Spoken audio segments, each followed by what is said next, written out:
Hello friends, मैं Pankaj. Welcome to crazy GK track. तो friends, आज के सेशन में हम मध्य प्रदेश पीएससी प्रीलिम्स 2023 की 10 यूनिट में से यूनिट 5 और 6 को यहां पर कवर करने वाले हैं। देखिए, यूनिट 5 और 6 में एमपी पीएससी प्रीलिम्स 2023 में आपको एमपी की इकोनॉमी और इंडिया की इकोनॉमी भी मेंशन की गई है।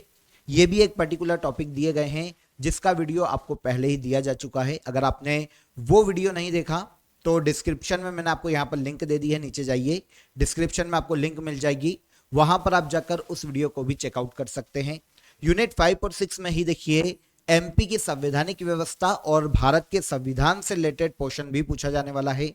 तो यहां से जितने भी क्वेश्चन हमें एग्जाम में देखने को मिल सकते हैं उन्हें हम यहां पर आज डिटेल में समझने वाले हैं। वीडियो को एंड तक देखिएगा।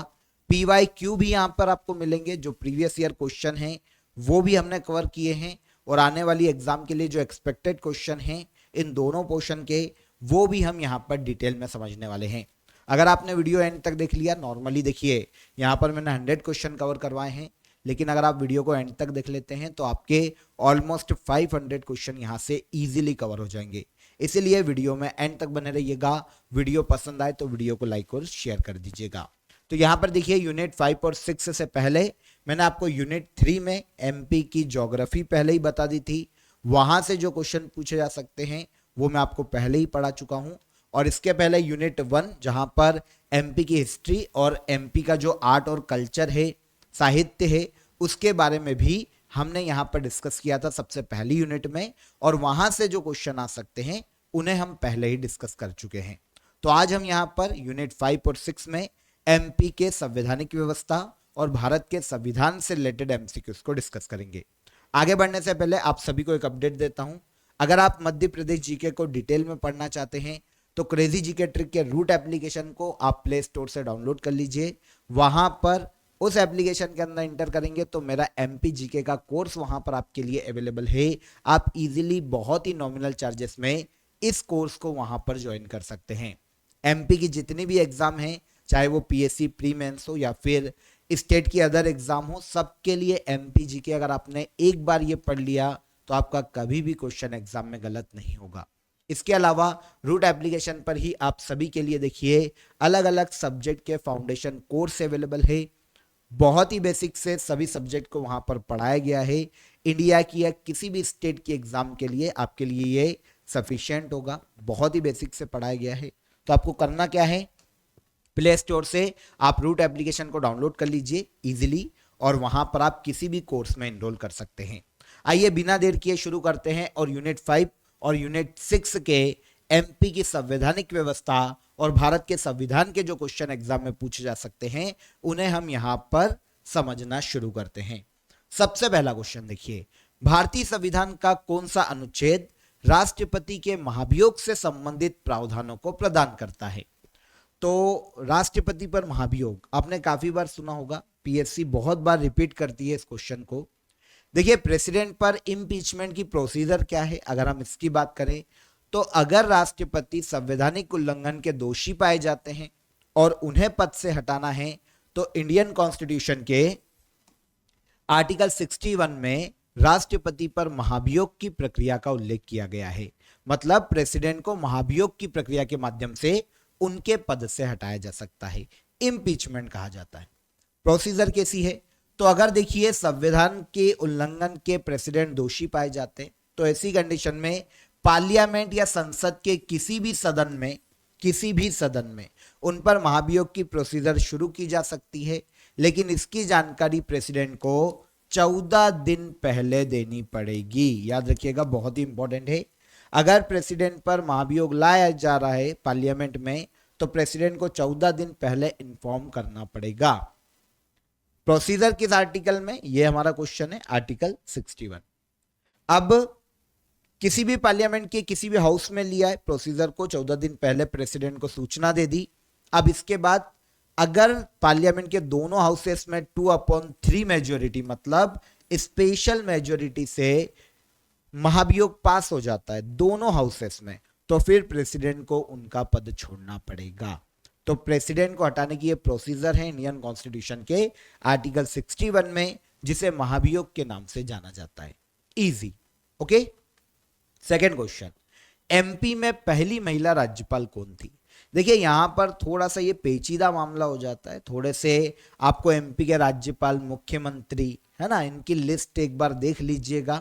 नेट पे आपको अवेलेबल है, होगा तो मैं आपको पीडीएफ दे दूंगा, पर एक बार देख लीजिएगा क्योंकि इनको याद करना थोड़ा सा देखना तो पड़ेगा ही हमें कि कौन कौन एमपी का मुख्यमंत्री या राज्यपाल कब कब रहा है, क्योंकि क्वेश्चन इनसे रिलेट करके पूछे जाते हैं। यहां पर हमसे क्वेश्चन पूछा गया है कि एमपी की पहली महिला राज्यपाल कौन है, तो बहुत ही इजी क्वेश्चन है। एमपी की पहली महिला राज्यपाल सरला ग्रेवाल है। सरला ग्रेवाल की अगर हम बात करें तो ये 1989 से लेकर ऑलमोस्ट 1990 तक एमपी के राज्यपाल के पद पर रही है। सरला ग्रेवाल एमपी की पहली महिला राज्यपाल है।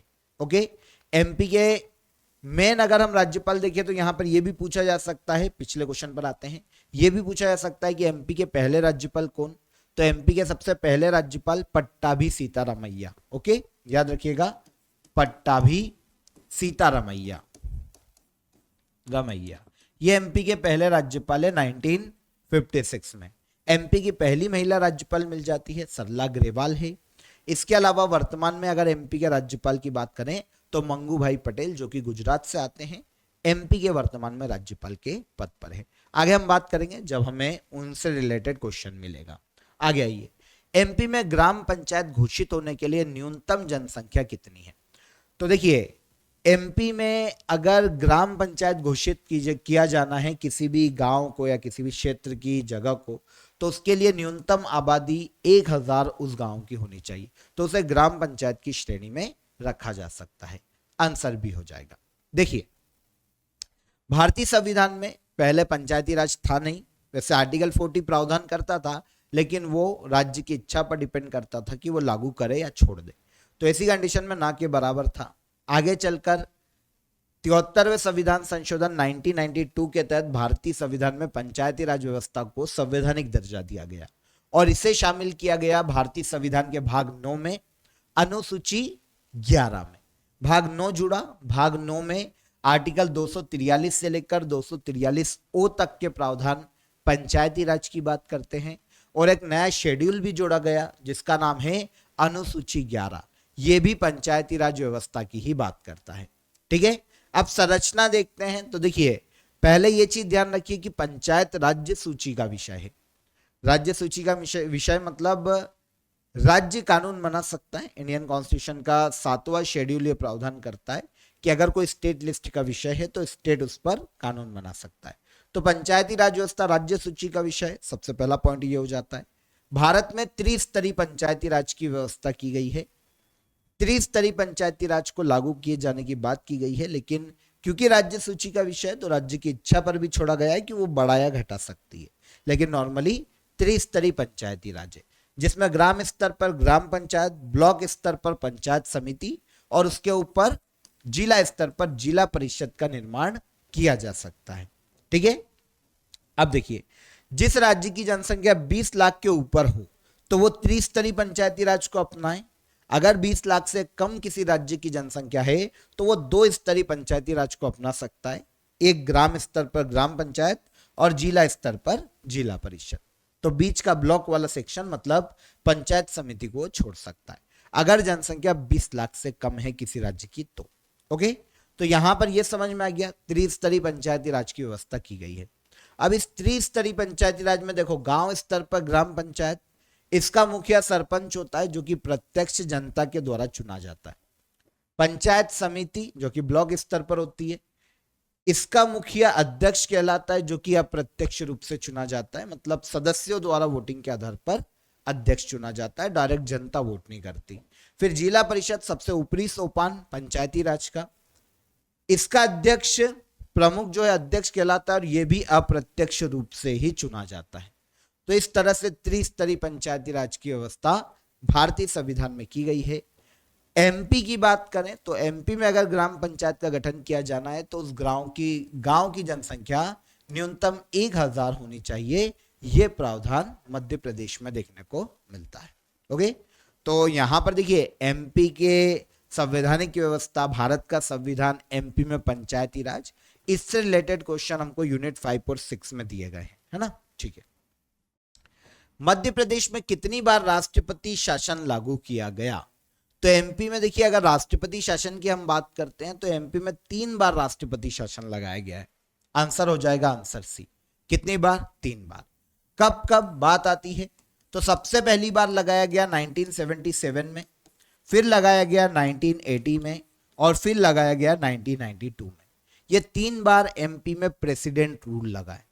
अब प्रेसिडेंट रूल की बात करते हैं तो इंडियन कॉन्स्टिट्यूशन का आर्टिकल 356 राज्य में प्रेसिडेंट रूल की बात करता है।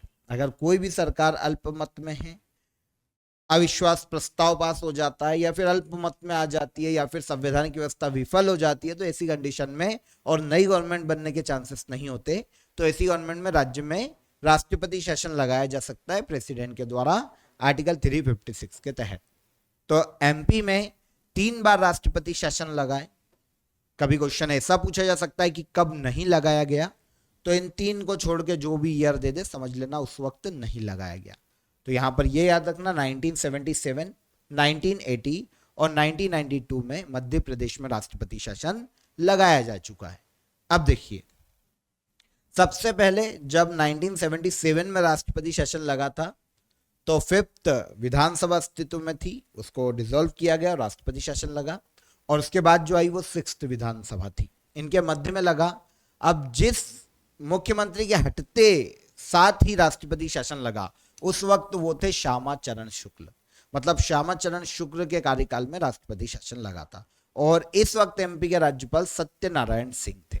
ओके, फिर 1980 में 6th विधानसभा का एंड हुआ और 7th का पहले का टाइम था, मिडिवल टाइम था। इस वक्त सुंदरलाल पटवा एमपी के मुख्यमंत्री थे जब दूसरा राष्ट्रपति शासन लगा, और सीएम पुनाचा एमपी के राज्यपाल थे जब राष्ट्रपति शासन घोषित किया गया। तीसरे समय 9th और 10th के बीच का समय, 9th विधानसभा खत्म, 10th शुरू होने के पहले की मध्य की अवधि का समय। इस वक्त सुंदरलाल पटवा ही थे 9th विधानसभा में एमपी के मुख्यमंत्री। इनके समय राष्ट्रपति शासन लगता है 3rd बार भी, क्योंकि दूसरी बार भी यही मुख्यमंत्री थे। 3rd बार भी इनके मुख्यमंत्री रहते हुए राष्ट्रपति शासन लगता है। इस वक्त एमपी के राज्यपाल कुंवर महमूद अली खां थे। ओके, तो 3 बार एमपी में प्रेसिडेंट रूल लगाया गया है आर्टिकल 356 के तहत, याद रखिएगा। आगे आइए, मध्य प्रदेश में मुख्यमंत्री की अनुपस्थिति में निम्नलिखित में से कौन मंत्रिपरिषद की बैठक की अध्यक्षता करता है? तो अगर देखिए, वैसे तो मंत्रिपरिषद काउंसिल ऑफ मिनिस्टर जो है उनकी अध्यक्षता, बैठक जब होती है तो अध्यक्षता सीएम करते हैं, सिंपल सी चीज है। लेकिन अगर सीएम नहीं है, वो अनुपस्थित है, तो वो अपना कोई भी मंत्री अपॉइंट कर देंगे कि भाई मेरी जगह ये अध्यक्षता करेगा, तुम इसकी सुन लेना जो बोले। तो मुख्यमंत्री द्वारा नाम निर्दिष्ट कोई दूसरा मंत्री, मिनिस्टर, उस मंत्री परिषद की बैठक की अध्यक्षता कर सकता है जिसमें मुख्यमंत्री अध्यक्षता नहीं कर रहे या फिर अनुपस्थित है। तो आंसर हो जाएगा यहां पर आंसर बी। ओके, आगे आइए, मध्य प्रदेश के पहले सीएम कौन थे? Very easy. एमपी के पहले सीएम की बात करते हैं तो यह है रविशंकर शुक्ल, आंसर ए। ये 1956 में एमपी के पहले सीएम बने थे। यहां पर विशेषता यह है कि एमपी के गठन के पहले ये एमपी में पार्ट ए के सीएम थे, और गठन के पहले पार्ट ए को सीपी बरार के नाम से जाना जाता, सेंट्रल प्रोविंस एंड बरार के नाम से जाना जाता था पार्ट ए को, और इसकी कैपिटल नागपुर थी। इस वक्त पार्ट ए के सीएम रविशंकर शुक्ल थे, जिन्हें गठन के बाद एमपी का पहला सीएम बनाया गया था। तो एमपी के पहले सीएम पूछे रविशंकर शुक्ल, गठन के पहले पार्ट ए मतलब सीपी बरार के सीएम थे। अब यहां पर देखिए, मुख्यमंत्री सामान्यतः सदन का नेता होता है, इस चीज को ध्यान रखना। लेकिन एक अपवाद भी हमको यहां पर मिलता है। चौथी विधानसभा में देखिए मुख्यमंत्री गोविंद नारायण सिंह थे, लेकिन उस वक्त सदन की नेता विजया राजे सिंधिया थी। बस ये एक अपवाद मिलता है, लेकिन नॉर्मली याद रखिएगा मुख्यमंत्री विधानसभा में सदन का नेता होता है। ठीक है, एमपी में अब तक 17 मुख्यमंत्री हुए हैं। इनमें से कैलाश नाथ काटजू, दिग्विजय सिंह और शिवराज सिंह चौहान, ये 3 सीएम ऐसे हैं जिन्होंने अपना देखिए 5 साल का कार्यकाल पूरा किया है। 3 ही सीएम ऐसे 17 में से। पहले सीएम अभी मैंने आपको बताया रविशंकर शुक्ल, इसके बाद पहले आदिवासी सीएम की बात करें तो ये 1969 में बने थे राजा नरेश चंद्र सिंह, पहले आदिवासी या एसटी से आने वाले सीएम थे। कैलाश जोशी की बात करें तो मध्य प्रदेश के पहले गैर कांग्रेसी मुख्यमंत्री थे 1977 से 1978 तक, पहले गैर कांग्रेसी मुख्यमंत्री। अगर भारत में पहले गैर कांग्रेसी प्रधानमंत्री पूछे तो फिर मोरारजी देसाई आ जाते, ठीक है ना। अर्जुन सिंह की बात करते हैं तो ये एमपी में सबसे कम समय तक सीएम रहने वाले व्यक्ति है। 11 मार्च 1985 को बने और 12 मार्च 1985, मतलब एक दिन के ड्यूरेशन में हटा दिया गया।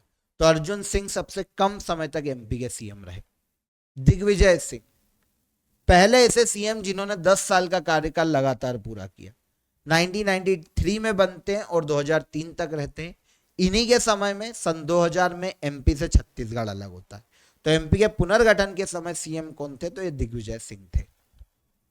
फिर बात करते हैं उमा भारती की। तो अभी हमने बात की एमपी की पहली और एकमात्र महिला मुख्यमंत्री 2003 में बनी थी। एमपी की पहली और एकमात्र महिला मुख्यमंत्री 2003 में, है ना। फिर शिवराज सिंह चौहान की बात करते हैं तो ये सर्वाधिक समय तक मुख्यमंत्री रहने वाले एमपी के व्यक्ति है। 2005 से 2018 13 साल तक रहे और उसके बाद 2020 से 2023 अभी तक अब चुनाव कंडक्ट किए गए हैं एमपी में। तो अभी तक शिवराज सिंह चौहान एमपी के मुख्यमंत्री है 2023 तक। अब आगे जो भी आएगा, जो भी डिसीजन होगा, जो भी चुनाव के नतीजे होंगे उसके बाद देखेंगे, पर अभी तक शिवराज सिंह चौहान एमपी के सबसे अधिक समय तक सीएम रहने वाले व्यक्ति है, याद रखिएगा। ओके, ठीक है। चलिए, संघ तथा राज्यों के लिए लोक सेवा आयोग का प्रावधान संविधान के किस अनुच्छेद में? तो संघ लोक सेवा आयोग और राज्य लोक सेवा आयोग दोनों ही भारतीय संविधान के आर्टिकल 315 में देखने को मिलते हैं। भारतीय संविधान के भाग 14 में आर्टिकल 315 से लेकर 323 तक के जो प्रावधान हैं वो हमें देखने को मिलते हैं संघ और राज्य लोक सेवा आयोग से संबंधित। संघ लोक सेवा आयोग, राज्य लोक सेवा आयोग के सदस्यों, अध्यक्षों की नियुक्ति, उनका कार्यकाल, शक्तियां, कर्तव्य, प्रतिवेदन किसको सौंपेंगे, नियुक्ति कौन करेगा, इनके सारे प्रावधान हमें भाग 14 में इन आर्टिकल में देखने को मिलेंगे, आर्टिकल 315 से 323 तक। इसमें संघ और राज्य लोक सेवा आयोग के गठन का प्रावधान आर्टिकल 315 में देखने को मिलता है। वैसे हमें देखिए 3 आर्टिकल इनमें से याद रख लेना चाहिए। एक है आर्टिकल 315, एक है आर्टिकल 316 और एक है आर्टिकल 323। इन 3 आर्टिकल को तो एटलीस्ट यहां पर याद रखना चाहिए। आर्टिकल 315 अभी हमने बात की, संघ और राज्य लोक सेवा आयोग के गठन की बात करता है। फिर आर्टिकल 316 संघ और राज्य लोक सेवा आयोग के सदस्यों की नियुक्ति कैसे की जाएगी, कौन करेगा, इससे संबंधित प्रावधान करता है। और आर्टिकल 323 की बात करते हैं तो आर्टिकल 323 में संघ और राज्य लोक सेवा आयोग अपना प्रतिवेदन, वार्षिक प्रतिवेदन किसको सौंपेंगे, इसकी बात की गई। तो ये 3 आर्टिकल हमको याद रखने चाहिए, इंपॉर्टेंट है, ठीक है। यहां पर संघ और राज्य लोक सेवा आयोग के गठन या उनसे संबंधित प्रावधान आर्टिकल 315 में। भाग कौन सा है पूछ ले तो ये भाग 14 है ना। भारतीय संविधान के किस अनुच्छेद के अनुसार भारत का राष्ट्रपति किसी उच्च न्यायालय के न्यायाधीश को एक न्यायालय से दूसरे न्यायालय में स्थानांतरित कर सकते, मतलब ट्रांसफर। देखिए, प्रेसिडेंट हाई कोर्ट के न्यायाधीश को ट्रांसफर तो कर सकते, लेकिन मुख्य न्यायाधीश के परामर्श या सिफारिश से, ठीक है ना। अब किस आर्टिकल में यह प्रावधान है, यह पूछा गया है, तो यह प्रावधान देखने को मिलता है आर्टिकल 222 में, ठीक है, आंसर ए। अब यहां पर देखिए हाई कोर्ट से संबंधित मेन आर्टिकल आपको पते होने चाहिए। पहली चीज तो यह याद रखिए कि जो हाई कोर्ट के प्रावधान है वो हमें भाग 6 में देखने को मिलते हैं, ठीक है ना। संविधान के आर्टिकल 152 से लेकर 237 तक के प्रावधान हमें भाग 6 में देखने को मिलते हैं। राज्य की कार्यपालिका और न्यायपालिका इसमें आ जाती है। अब आर्टिकल जो कि हाई कोर्ट से संबंधित है उस पर एक बार नजर डाल लेते हैं, अगर नहीं दिखाई दे रहे हो तो ध्यान से सुन लेना। आर्टिकल 214 सीधी सी बात करता है राज्यों के लिए एक हाई कोर्ट होगा जिसकी स्थापना पार्लियामेंट के द्वारा की जाएगी। पार्लियामेंट ही किसी राज्य में हाईकोर्ट के गठन का प्रावधान कर सकता है। तो राज्यों का एक उच्च न्यायालय होगा, आर्टिकल 214 पार्लियामेंट गठन करेगी। आर्टिकल 215 उच्च न्यायालय एक अभिलेखी न्यायालय अपने जितने भी डिसीजन है उसको सेव रखेगा, उसके अलावा अवमानना पर दंड देने का भी इसको अधिकार। आर्टिकल 216 हाई कोर्ट का गठन, अभी मैंने आपको बताया हाई कोर्ट का गठन पार्लियामेंट के द्वारा किया जाता है। 217 उच्च न्यायालय के न्यायाधीश पद के लिए नियुक्ति कैसे होगी, नियुक्ति भारत के प्रेसिडेंट करते हैं और दशाएं क्या होगी, तो इनकी योग्यताओं की बात की गई है, ठीक है ना।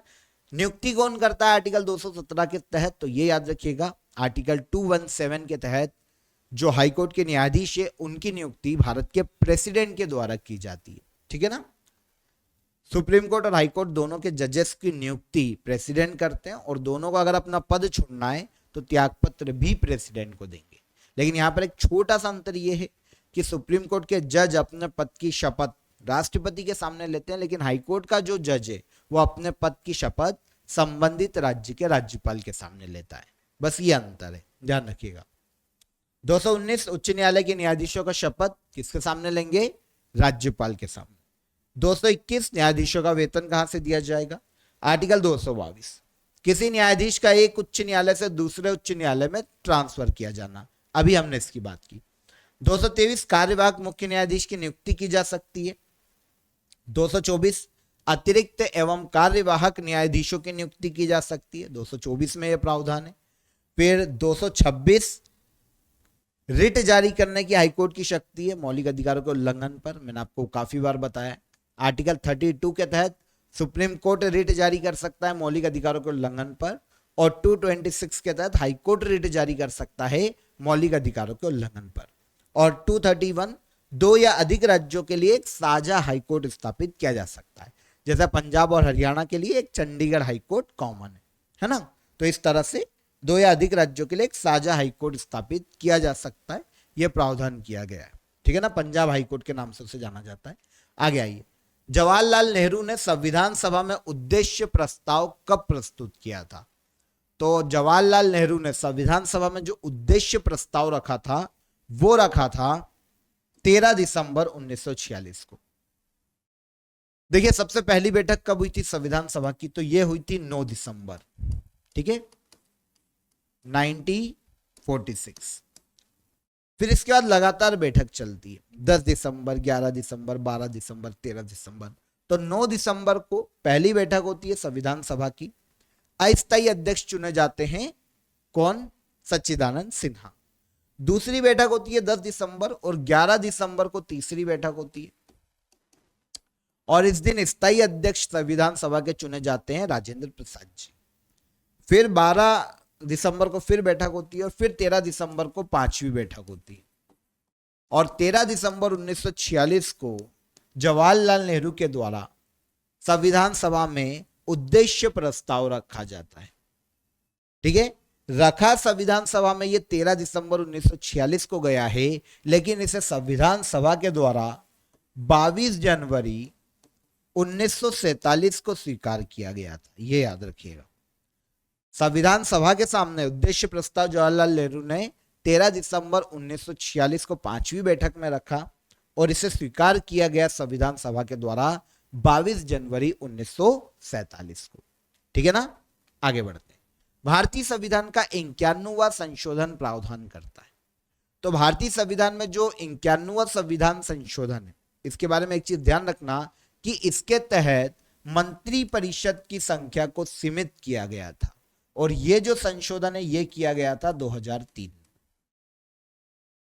पहले क्या होता था कि मंत्रिपरिषद में कितने भी सदस्य होते थे, तो 51वां संविधान संशोधन 2003 में लाया गया और यह प्रावधान किया गया कि सदन की कुल सदस्य संख्या का 15% से ज्यादा मंत्रिपरिषद नहीं होनी चाहिए, प्रधानमंत्री या मुख्यमंत्री को मिलाकर, ठीक है।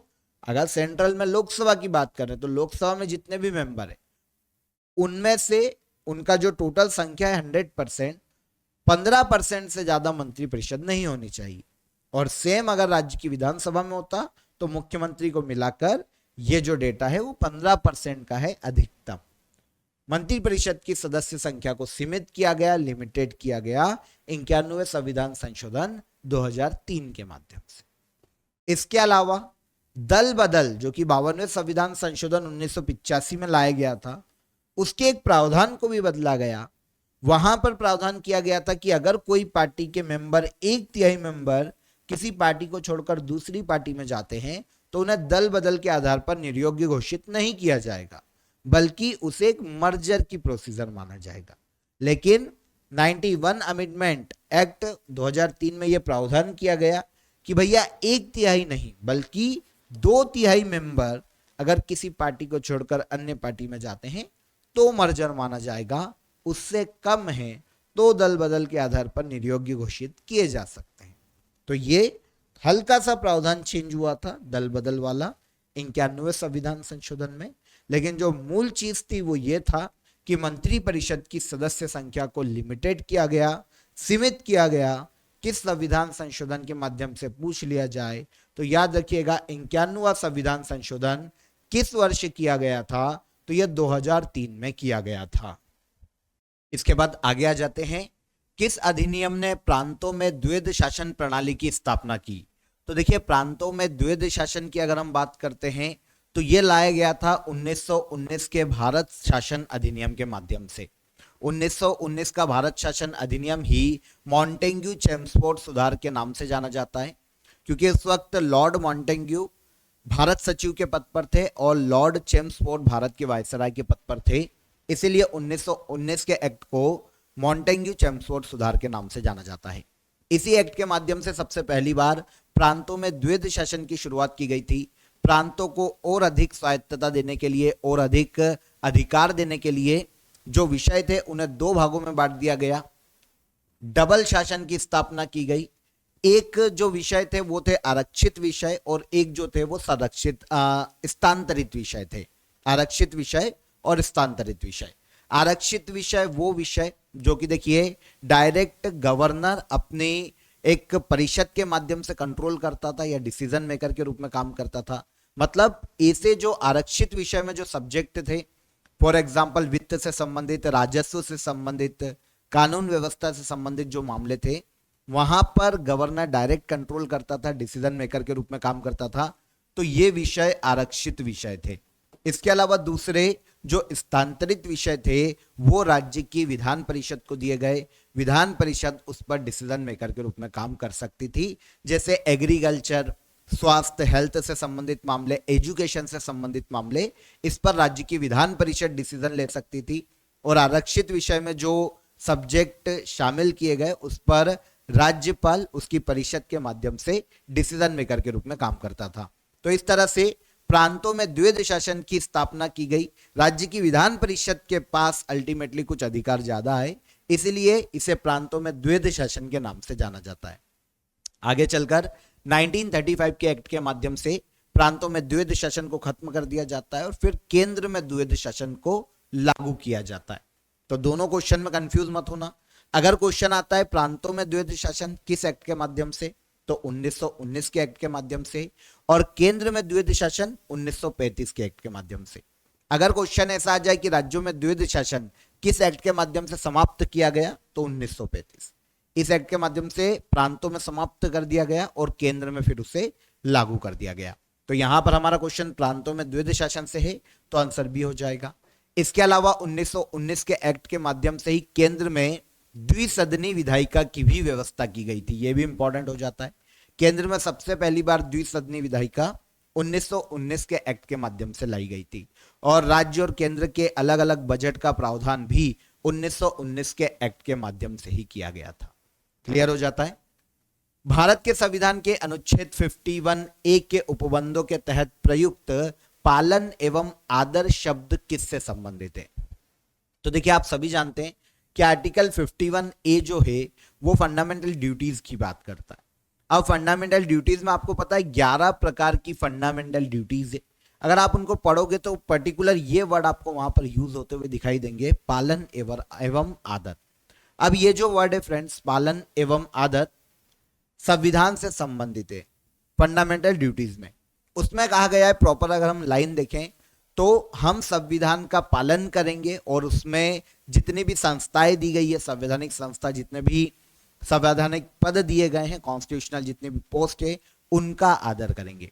तो संविधान का पालन करेंगे और उनकी संस्थाओं का आदर करेंगे, ये हमारा मौलिक कर्तव्य है। तो ये संविधान से संबंधित है।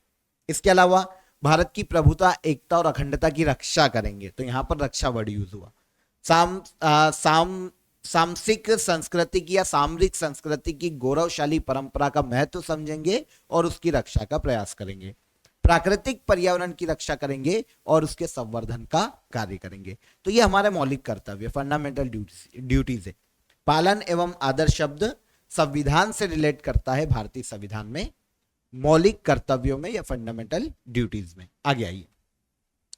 मध्य प्रदेश में सरपंच और उप सरपंच की अनुपस्थिति में ग्राम सभा की बैठक की अध्यक्षता कौन करेगा? इजी क्वेश्चन है। देखिए यहां पर पहली चीज आपको क्या समझ में आ रही है कि अगर मध्य प्रदेश में ग्राम पंचायत में सरपंच है तो अध्यक्षता कर लेगा, और सरपंच नहीं है तो फिर उप सरपंच ग्राम सभा की बैठक की अध्यक्षता करता है। लेकिन अगर दोनों उपस्थित ना हो तो इस प्रयोजन के लिए, मतलब बैठक के लिए, ग्राम सभा की बैठक में उपस्थित सदस्यों द्वारा निर्वाचित संबंधित ग्राम पंचायत का कोई पंच उस बैठक की फिर उसके बाद अध्यक्षता कर सकता है।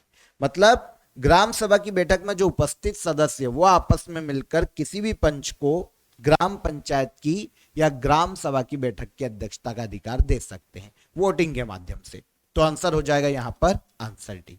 आइए देखते हैं। मध्य प्रदेश पंचायती राज एवं ग्राम राज अधिनियम 1993 में लाया गया था। इसकी धारा 43 के तहत पंचायत सरपंच की अनुपस्थिति में उप सरपंच ग्राम पंचायत के सम्मेलनों की अध्यक्षता करता है। अगर सरपंच नहीं है तो उप सरपंच कर लेगा। जब सरपंच और उप सरपंच दोनों मौजूद नहीं होंगे तो ग्राम सभा की बैठक की अध्यक्षता एक पंच द्वारा की जाएगी, जिसे उपस्थित लोगों के द्वारा चुना जाएगा। इजी समझ में आ गया। यहां पर यह याद रखिएगा, मध्य प्रदेश ग्राम राज्य अधिनियम या मध्य प्रदेश पंचायती राज एवं ग्राम राज्य अधिनियम कब लाया गया था? तो ये 1993 में लाया गया था। पूरे देश में पंचायती राज अधिनियम को संविधान में शामिल होने के बाद पंचायती राज अधिनियम को लागू करने वाला देश का पहला राज्य मध्य प्रदेश है 1993 में। आगे बात करेंगे हम उसकी डिटेल में। भारत सरकार अधिनियम 1935 के तहत प्रस्तावित संघीय व्यवस्था कैसी थी? तो भारत सरकार अधिनियम 1935 में जो संघीय व्यवस्था की बात की गई थी वो अखिल भारतीय संघ की बात की गई थी। आंसर ए हो जाएगा। अब यहां पर क्या था कि 1935 के एक्ट के माध्यम से भारत में जितने भी प्रांत और जितनी भी रियासतें हैं उन्हें एक इकाई माना जाएगा और इन्हें मिलाकर अखिल भारतीय संघ की स्थापना की जाएगी। इस अखिल भारतीय संघ में सभी के जो पावर्स है वो डिवाइड किए जाएंगे।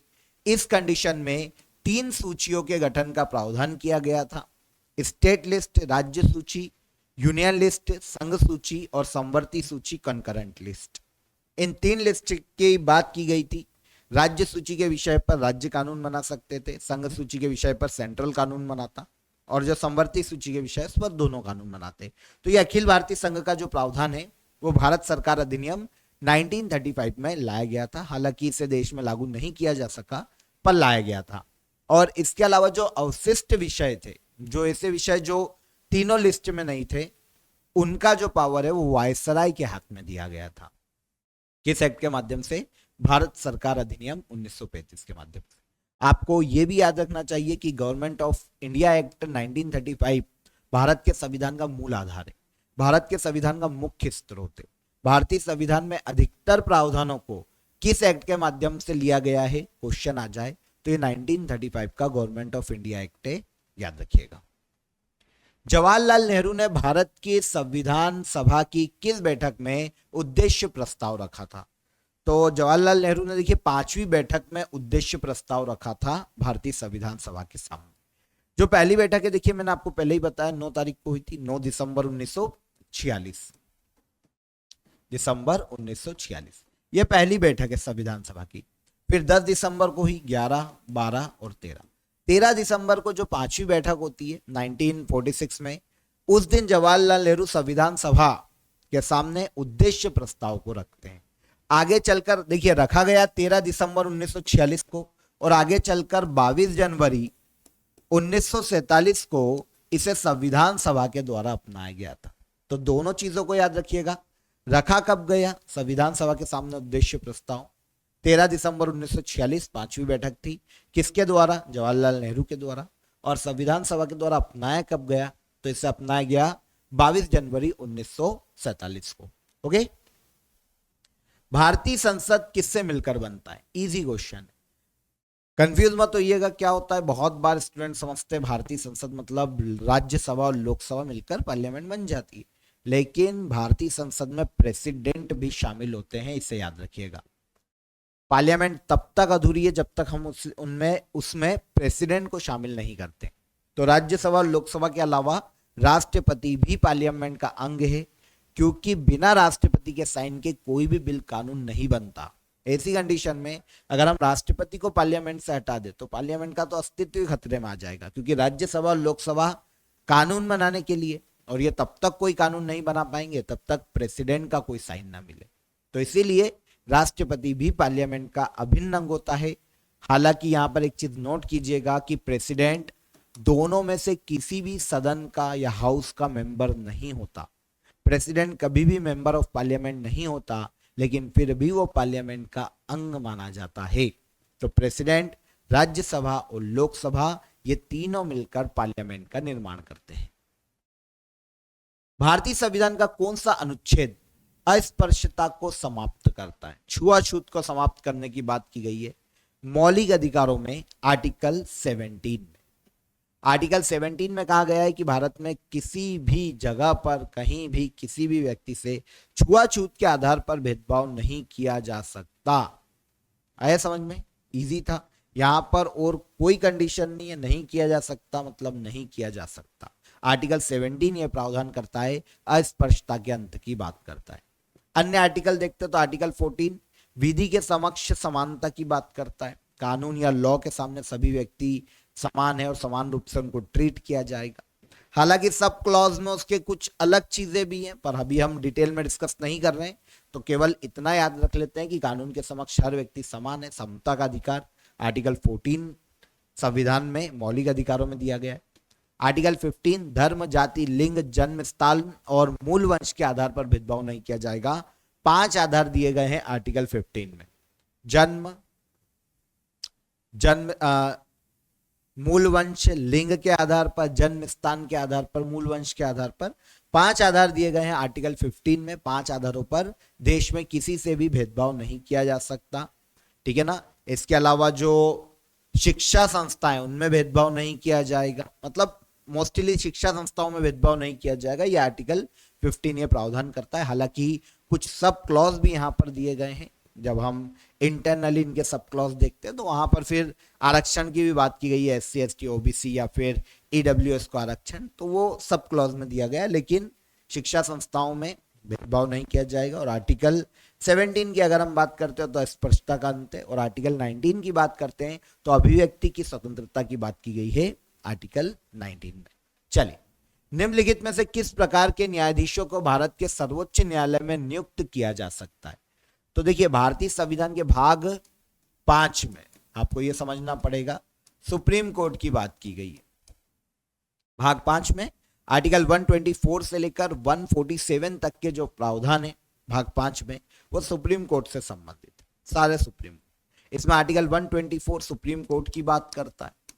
और इन्हीं में अगर हम आगे आर्टिकल्स पे चलते तो हमको पता चलता है कि आर्टिकल 127 के तहत सुप्रीम कोर्ट के मुख्य न्यायाधीश राष्ट्रपति के परामर्श से और इसके अलावा संबंधित राज्य के हाई कोर्ट के मुख्य न्यायाधीश के परामर्श से सुप्रीम कोर्ट में तदर्थ न्यायाधीशों की नियुक्ति कर सकते हैं।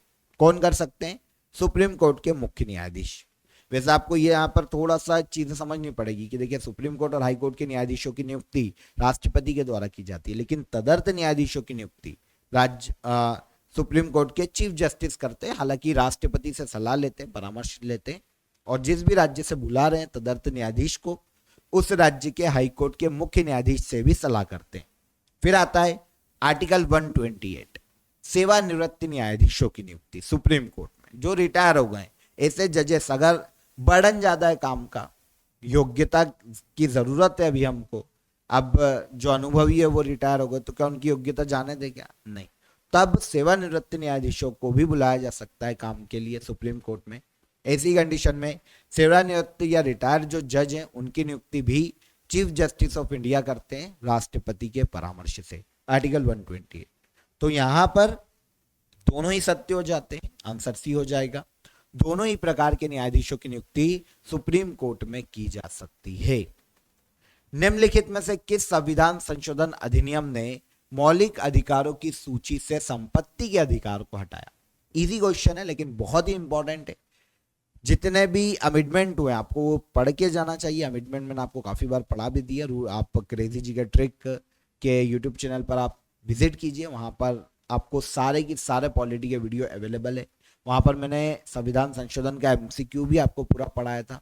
टॉप 50 एमसीक्यू भी हमने वहां पढ़े थे और डिटेल में भी मैं आपको सारे संविधान संशोधन पढ़ा चुका हूं।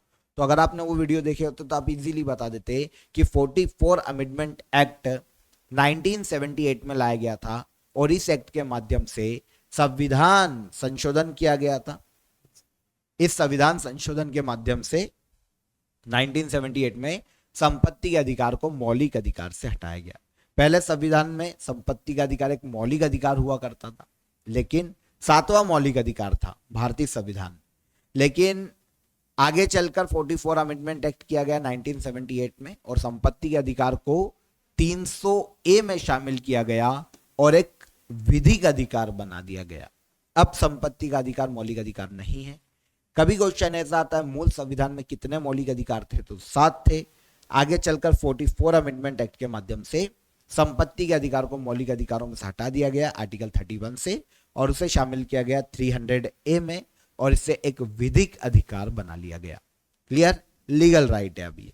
तो ऐसी कंडीशन में 44 अमेंडमेंट एक्ट याद रखिए। इसके अलावा आर्टिकल 352 में जो नेशनल इमरजेंसी की बात की गई है वो पहले 3 आधार पर लगाई जा सकती थी, युद्ध, बाह्य आक्रमण और आंतरिक अशांति। तो इस आर्टिकल में से आंतरिक अशांति वर्ड को हटाकर सशस्त्र विद्रोह वर्ड को जोड़ा गया।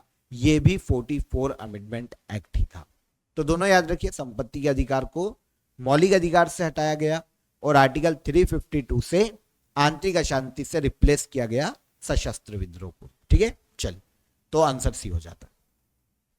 जिस समिति ने सिफारिश की थी कि पंचायती राज संस्थाओं को संवैधानिक रूप से मान्यता दी जानी चाहिए वह कौन सी थी? तो आपको पता है 1957 में बलवंत राय मेहता समिति का गठन किया जाता है। बलवंत राय मेहता समिति की सिफारिश पर सबसे पहली बार पंचायती राज राजस्थान के नागौर में 1959 में लागू किया जाता है। आगे चलकर क्योंकि उस वक्त भी पंचायती राज संवैधानिक दर्जा प्राप्त नहीं थी ऑर्गेनाइजेशन, तो उसे देश में प्रोसेसफुली लागू किया जाना बहुत मुश्किल था। प्रॉपर लागू नहीं कर पा रहे थे क्योंकि संविधान में जब बाउंडेशन ही नहीं है सरकारों पर तो वो क्या लागू करेगी। तो ऐसी कंडीशन में काफी सारी कमिटीज का गठन आगे चलकर किया गया कि भैया बताओ क्या क्या सुधार कर सकते हैं। ऐसे में 1986 में LM सिंघवी समिति का भी गठन किया गया था पंचायती राज पर अपनी सिफारिशें देने के लिए। कब? 1986 में। इस समिति ने अपनी सिफारिश में बोला था कि पंचायतों के निष्पक्ष और स्वतंत्र चुनाव करवाने के लिए पंचायती राज व्यवस्था को संविधान में इंक्लूड कर देना चाहिए।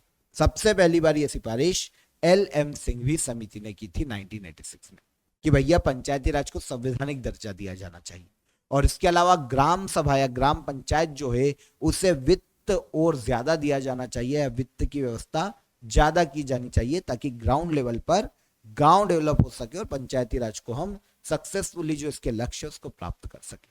ये सिफारिशें LM सिंघवी समिति ने की थी 1986 और आप सभी जानते हैं फिर आगे चलकर एक और कमेटी ने अपनी सिफारिश दी और फिर एक आध दो और कमेटी गठित की गई और प्रॉपर आगे चलकर 1992 में 73 अमेंडमेंट एक्ट किया गया और पंचायती राज को संविधान में शामिल कर लिया गया। तो सबसे पहली बार यह सिफारिश LM सिंघवी समिति ने दी थी, याद रखना चाहिए आपको। निम्नलिखित में से कौन मध्य प्रदेश का राज्यपाल नहीं रहा? 4 ऑप्शन दिए गए। देखिए इसके लिए ऐसे क्वेश्चन डील करने के लिए एग्जाम में राज्यपाल की लिस्ट देख लीजिएगा जाके, एक बार नेट पे भी आप देख सकते हैं और उनको देखिए एक बार तो आपको पढ़ना ही पड़ेगा, याद ही करना पड़ेगा, इसका कुछ अपन कर नहीं सकते। तो एक बार देख लीजिएगा कि भैया कौन कब कब एमपी का राज्यपाल रहा है। मैं आपको यहां पर बता देता हूं, इन चारों में से न्यायमूर्ति अंशुमान सिंह कभी भी एमपी के राज्यपाल नहीं रहे।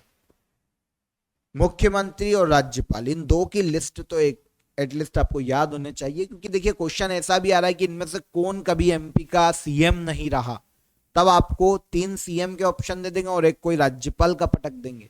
तब भाई इतने लोगों के बीच में से आपको बताना तो पड़ेगा ही ना, कि क्वेश्चन छोड़ नहीं सकते। तो एक बार मुख्यमंत्री और राज्यपाल की लिस्ट दे दीजिएगा, होगा तो मैं आपको पीडीएफ में दे दूंगा, एक बार देख लीजिएगा। यहां पर चलते हैं, न्यायमूर्ति अंशुमान सिंह कभी भी एमपी के राज्यपाल नहीं रहे। बलराम जाखड़ की बात करते हैं तो ये ऑलमोस्ट 2004 से 2009 तक एमपी के राज्यपाल के पद पर रहे। रामेश्वर ठाकुर 2009 से 2011 तक रहे थे। डॉक्टर भाई महावीर की बात करें तो ये 1998 से 2003 तक एमपी के राज्यपाल के पद पर रहे। ठीक है, न्यायमूर्ति अंशुमान सिंह कभी भी एमपी के राज्यपाल नहीं रहे। अब यहां पर एमपी के सबसे पहले राज्यपाल की बात करते हैं तो ये पट्टाभी सीतारमैया है, याद रखिएगा।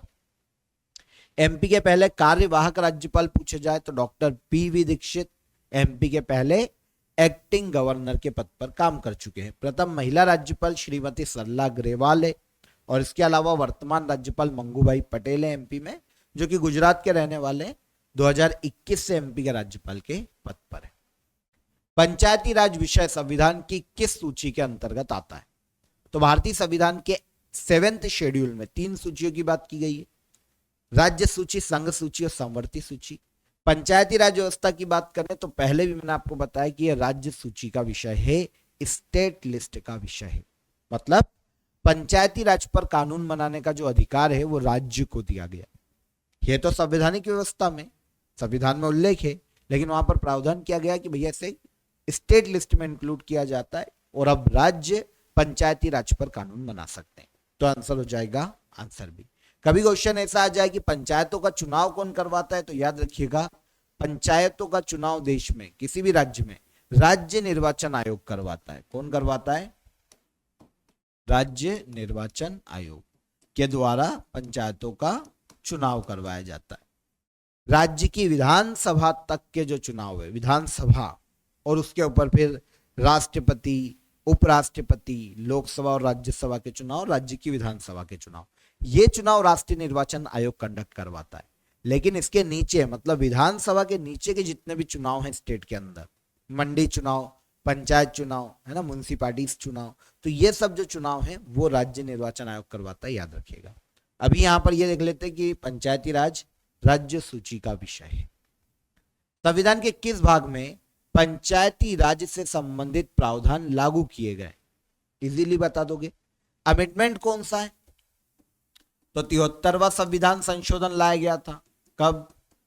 संविधान संशोधन ये लाया गया था 1992 में, और इस संविधान संशोधन के तहत सबसे पहले तो 11वीं अनुसूची जोड़ी गई संविधान में। ठीक है, 11वीं अनुसूची पंचायती राज की बात करती है। 29 विषय पर संविधान पंचायत को पावर देता है। 29 विषय 11वीं अनुसूची में इंक्लूड किए गए जिस पर पंचायत डिसीजन मेकर के रूप में काम कर सकती है। 73वें संविधान संशोधन में भाग 9 में आर्टिकल 243 से लेकर 243 ओ तक के जो प्रावधान है वो पंचायती राज से संबंधित है। 243 से 243 ओ किस भाग में? भाग 9 में। किस संविधान संशोधन के माध्यम से? 73 अमेंडमेंट एक्ट 1992। तो भाग पूछा है कि पंचायती राज के प्रावधान किस भाग में है, तो ये भाग 9 में है। आंसर डी यहां पर सही हो जाएगा इजीली। ओके, भारत के संविधान के किस अनुच्छेद के तहत राज्यपाल को विधानमंडल के अवकाश के दौरान अध्यादेश को लागू करने की शक्ति दी गई है? तो यहां पर अध्यादेश की बात की गई है, तो दोनों अध्यादेश आपको पता होना चाहिए। एक होते हैं राष्ट्रपति का अध्यादेश और एक होता है राज्यपाल का अध्यादेश। तो राष्ट्रपति का अध्यादेश आर्टिकल 123 में उल्लेखित है, राज्यपाल का अध्यादेश 2 को आगे ले आओ और 1 को पीछे ले जाओ, 213। इजीली याद रख पाओगे, एक शॉर्ट ट्रिक है आपके लिए, आंसर डी हो जाएगा, है ना। प्रेसिडेंट का किस आर्टिकल के तहत प्रेसिडेंट अध्यादेश जारी कर सकते हो? तो आर्टिकल 123। और राज्यपाल किस आर्टिकल के माध्यम से राज्य में अध्यादेश जारी कर सकते हैं, तो ये आर्टिकल 213 है। अब अध्यादेश आप सभी जानते हैं, है ना। अध्यादेश की अगर हम बात करते हैं तो भारतीय संविधान में सेंट्रल के अध्यादेश को देखिए, राष्ट्रपति के अध्यादेश को, तो अगर पार्लियामेंट का कोई भी एक हाउस या दोनों हाउस छुट्टी पर है, अस्तित्व में नहीं है और कोई अर्जेंट कानून चाहिए, तो ऐसी कंडीशन में राष्ट्रपति आर्टिकल 123 के तहत ऑर्डिनेंस जारी कर सकते हैं। यह अध्यादेश सेम अगर राज्य में विधानमंडल का कोई एक हाउस या फिर दोनों हाउस, अगर जहां विधान परिषद है तो फिर दोनों अस्तित्व में नहीं है, छुट्टी पर है और राज्य में कोई अर्जेंट कानून लाना है, तो राज्यपाल आर्टिकल 213 के तहत 213 के तहत राज्य में अध्यादेश जारी कर सकते हैं, ऑर्डिनेंस जारी कर सकते हैं। ऑर्डिनेंस 6 महीने तक लीगल होता है जारी करने के बाद, लेकिन जैसे ही सत्र आ जाएंगे और जैसे ही उसे विधानसभा में या सेंट्रल में लोकसभा में रखा जाएगा, तो रखने के दिन से 6 सप्ताह तक वो लीगल रहेगा। 42 दिन के अंदर उसे लोकसभा राज्यसभा की अनुमति मिल जाना चाहिए, तब तो वो परमानेंट कानून रहेगा, अन्यथा वो डिस्ट्रॉयड हो जाएगा। ओके, तो शॉर्ट में मैंने आपको अध्यादेश समझाया यहाँ पर, आई होप समझ में आ गया होगा। तो आर्टिकल 123 के तहत राष्ट्रपति का अध्यादेश दिया गया है और आर्टिकल 213 के तहत राज्यपाल को अध्यादेश जारी करने की शक्ति प्रदान की गई है। निम्नलिखित में से कौन सा सही ढंग से मेल नहीं खाता? तो देखिए, ऐसे राज्य जो भौगोलिक, आर्थिक या सामाजिक, है ना, हानि का सामना करते हैं, लगातार कर रहे हैं, ऐसे राज्यों को कुछ स्पेशल बेनिफिट दिए जाते हैं, विशेष दर्जा दिया जाता है। उन्हीं से रिलेटेड आर्टिकल 371 है, याद रखिएगा। संविधान के आर्टिकल 371A में नागालैंड को दर्जा दिया गया है विशेष। आर्टिकल 371B में असम को विशेष सहूलियतें दी गई है। आर्टिकल 371C में मेघालय की जगह मणिपुर का उल्लेख किया गया, तो ये हो जाता है, ये मेल नहीं खाता, तो आंसर हो जाता है आंसर सी। ठीक है ना, मेघालय की बात नहीं की गई है। आर्टिकल 371C में मणिपुर को विशेष दर्जा दिया गया है। और आर्टिकल 371D की बात करें तो ये आंध्र प्रदेश और तेलंगाना के विशेष दर्जे की बात करता है। ठीक है, तो ये आपको आर्टिकल थोड़ा सा कॉन्स्टिट्यूशन में देखना पड़ेगा, तब आपको समझ में आ जाएगा कि ये क्या है। आइए देख लेते हैं। विशेष श्रेणी का दर्जा है केंद्र के द्वारा उन राज्यों को दिया जाता है जो कि देखिए भौगोलिक, सामाजिक और आर्थिक नुकसान का सामना करते हैं लगातार, तो केंद्र उनको सहूलियतें देता है, पैसा भी देता है, ताकि भाई वो अपना विकास कर सके। नहीं तो ये राज्य तो आप पूर्वोत्तर के राज्य, पहाड़ी एरिया, जनजाति एरिया, ट्राइबल्स ज्यादा है, घने जंगल है ना, बाढ़ आती रहती है, फ्लड आता रहता है, भूकंप आते रहते हैं। ऐसी कंडीशन में उनके डेवलपमेंट के लिए केंद्र को जिम्मेदारी लेनी पड़ेगी, तो कुछ विशेष दर्जे दिए गए। ठीक है ना, संविधान के भाग 21 में आर्टिकल 371 से लेकर 371J तक 12 राज्यों को विशेष प्रावधान दिया गया है, 12 राज्यों को विशेष दर्जा दिया गया है, ताकि उनको सहूलियतें दी जाए केंद्र के द्वारा। कहां से कहां तक? 371 से लेकर 371J तक। ठीक है, मेन देख लीजिए। 371 में हिमाचल प्रदेश, 71A में नागालैंड, 71B में असम, 71C में मणिपुर, ये हो जाता है सही। 71F की बात करते सिक्किम, G की बात करते मिजोरम, H में अरुणाचल प्रदेश, 371I में गोवा और 371J में कर्नाटक को विशेष सहूलियतें दी गई। ओके, मेन है, ये मैंने आपको बता दी। लोकसभा में अनुसूचित जाति के लिए कितनी सीटें आरक्षित है? तो लोकसभा में अनुसूचित जाति के लिए वर्तमान में 84 सीटें आरक्षित है। कहां पर? लोकसभा। ठीक है, अनुसूचित जाति के लिए 84 और अनुसूचित जनजाति के लिए लोकसभा में 47 सीटें आरक्षित है। कंफ्यूज मत होइएगा, आपको पता है हाल ही में 104वां संविधान संशोधन 2020 में लाया गया था और अनुसूचित जाति जनजाति को लोकसभा और विधानसभा में जो आरक्षण था उसको 10 साल के लिए बढ़ा दिया गया था 2020 में, 104वां संविधान संशोधन। इसके तहत देखिए जो संविधान में इन्हें जो आरक्षण दिया गया है वो है सबसे पहला आर्टिकल 330।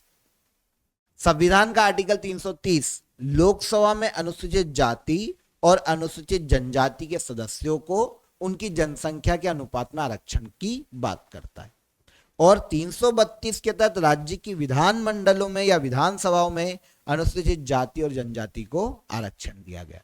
तो 330 में लोकसभा में और 332 में राज्य की विधानसभा में अनुसूचित जाति और जनजाति को आरक्षण दिया गया है।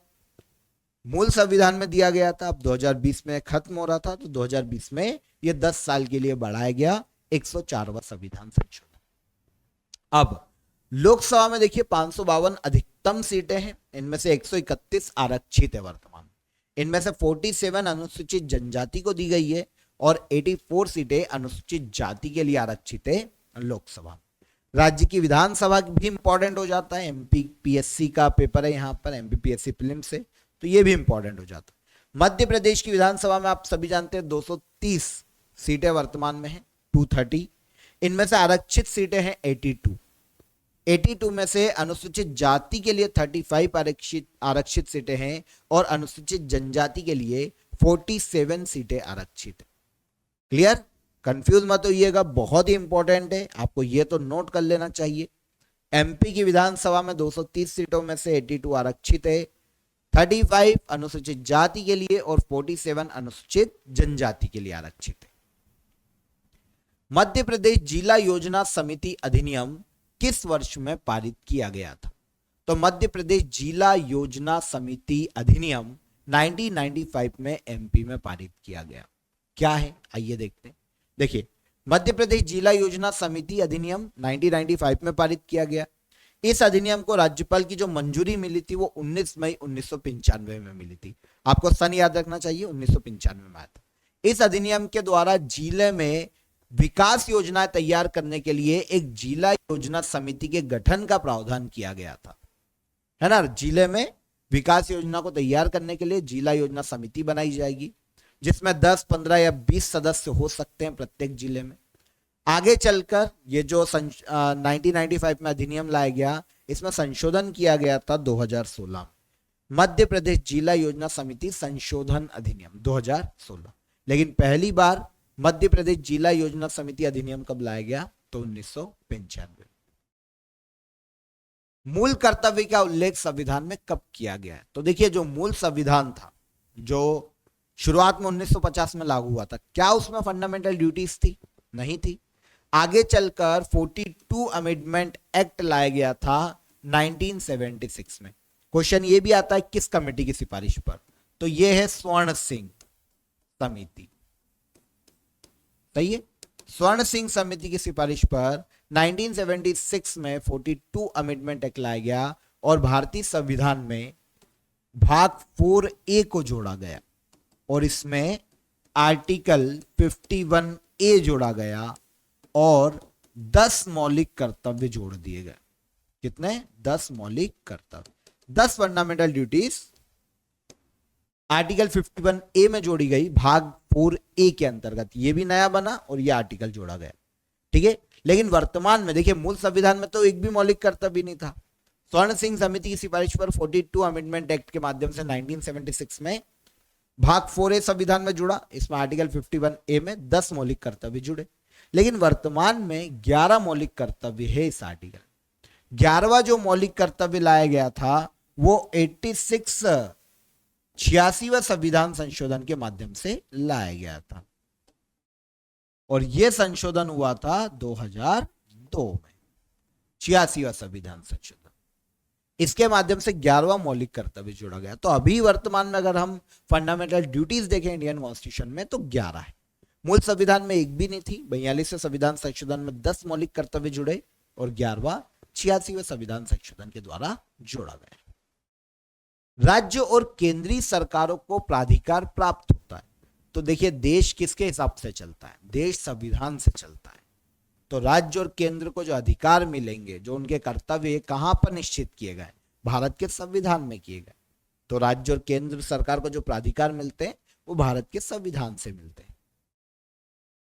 राज्य जिसने पहली बार 73 अमेंडमेंट एक्ट को लागू किया, तो देखिए 73 अमेंडमेंट एक्ट भारतीय संविधान में लाया गया था 1992 में, सही है। 73 अमेंडमेंट एक्ट, पंचायती राज को संवैधानिक दर्जा दिया गया। इस एक्ट को संविधान में जब पंचायती राज को संवैधानिक दर्जा दिया गया तो सबसे पहली बार 73वां संविधान संशोधन अपनाने वाला राज्य मध्य प्रदेश था। मध्य प्रदेश ने मध्य प्रदेश पंचायती राज अधिनियम को लागू किया? अधिनियम ये मध्य प्रदेश की विधानसभा में पारित हुआ था 30 दिसंबर, ठीक है, 1993, और लागू किया गया मध्य प्रदेश में 24 जनवरी 1994 में। तो देश में पंचायती राज को संवैधानिक दर्जा दिए जाने के बाद अपनाने वाला सबसे पहला राज्य मध्य प्रदेश। मध्य प्रदेश पंचायती राज अधिनियम विधानसभा में 30 दिसंबर 1993 में रखा गया और 24 जनवरी 1994 में विधानसभा में पास हुआ। 30 दिसंबर 1993 में और 24 जनवरी 1994 में मध्य प्रदेश में लागू किया। देश में पंचायती राज अधिनियम को 24 अप्रैल 1993 में लागू किया गया था, यह भी आपको याद रखना चाहिए, और एमपी में 24 जनवरी 1994। ठीक है, चलिए। संविधान का कौन सा संशोधन दल बदल विरोधी कानून से संबंधित है? तो दल बदल, एंटी डिफेक्शन लॉ की अगर हम बात करते हैं तो आप सभी जानते हैं 52वां संविधान संशोधन कब लाया गया था? यह लाया गया था 1985। 1985 में 52वां संविधान संशोधन हुआ था जो दल बदल विरोधी कानून की बात करता है।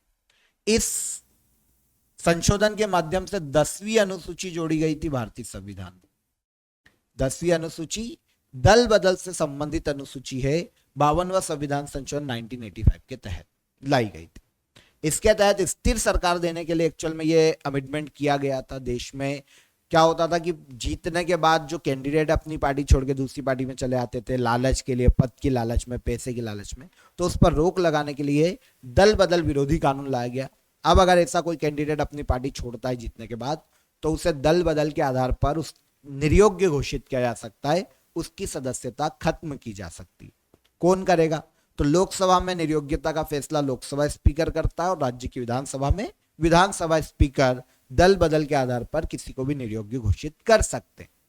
इसे भी याद रखिएगा। अगेन मैं आपको रिपीट कर देता हूं, लोकसभा में इस बात का फैसला दल बदल के आधार पर निर्योग्य घोषित करने का जो अधिकार है वो लोकसभा अध्यक्ष को। यह क्वेश्चन काफी आता है। और राज्यसभा में राज्य की विधानसभा में विधानसभा अध्यक्ष को। ओके, तो 52वां संविधान संशोधन 1985 में किया गया था। 10वीं अनुसूची संविधान में जोड़ी गई थी। भारत में संविधान का संरक्षक किसे कहा जाता है? तो जो प्रोटेक्टर है भारत में संविधान के, गार्जियन है, वो कहलाते हैं सुप्रीम कोर्ट। सुप्रीम कोर्ट देश में संविधान का संरक्षक है और अंतिम व्याख्याता है। मतलब सुप्रीम कोर्ट संविधान को परिभाषित करने का अधिकार भी सुप्रीम कोर्ट को दिया गया, आपको याद रखना चाहिए। तो संविधान का संरक्षक कौन? Supreme court. और संविधान की व्याख्या करने का अधिकार भी किसको है? सुप्रीम कोर्ट को। किस आर्टिकल में क्या प्रावधान है उसे डिस्क्राइब करना, परिभाषित करने का अधिकार सुप्रीम कोर्ट, और अंतिम निर्णय भी सुप्रीम कोर्ट का ही होता है, इसलिए संविधान का संरक्षक है। लिखित संविधान किस देश की परंपरा से शुरू हुआ है? तो विश्व में लिखित जो सबसे पहली बार संविधान आया था वो यूएसए का है। यूएसए का संविधान 1787 में बना, ठीक है, और 1789 में लागू हुआ। यूएसए विश्व का पहला लिखित संविधान पूछ ले किसका है तो ये यूएसए का है, ठीक है। और विश्व का अलिखित संविधान किसका है? तो ब्रिटेन का या इंग्लैंड का। और विश्व का सबसे बड़ा लिखित संविधान किसका है? तो वो इंडिया का है। तीनों क्वेश्चन में अंतर है। विश्व का पहला लिखित संविधान अमेरिका, परंपरा यहीं से शुरू हुई। विश्व का सबसे बड़ा लिखित संविधान इंडिया, और अलिखित संविधान जिसका परंपरा के आधार पर चल रहा, कहीं भी लिखा हुआ नहीं, तो वो ब्रिटेन या इंग्लैंड। ओके, चल। 1 नवंबर सन 2000 को मध्य प्रदेश के विभाजन के समय मुख्यमंत्री कौन थे?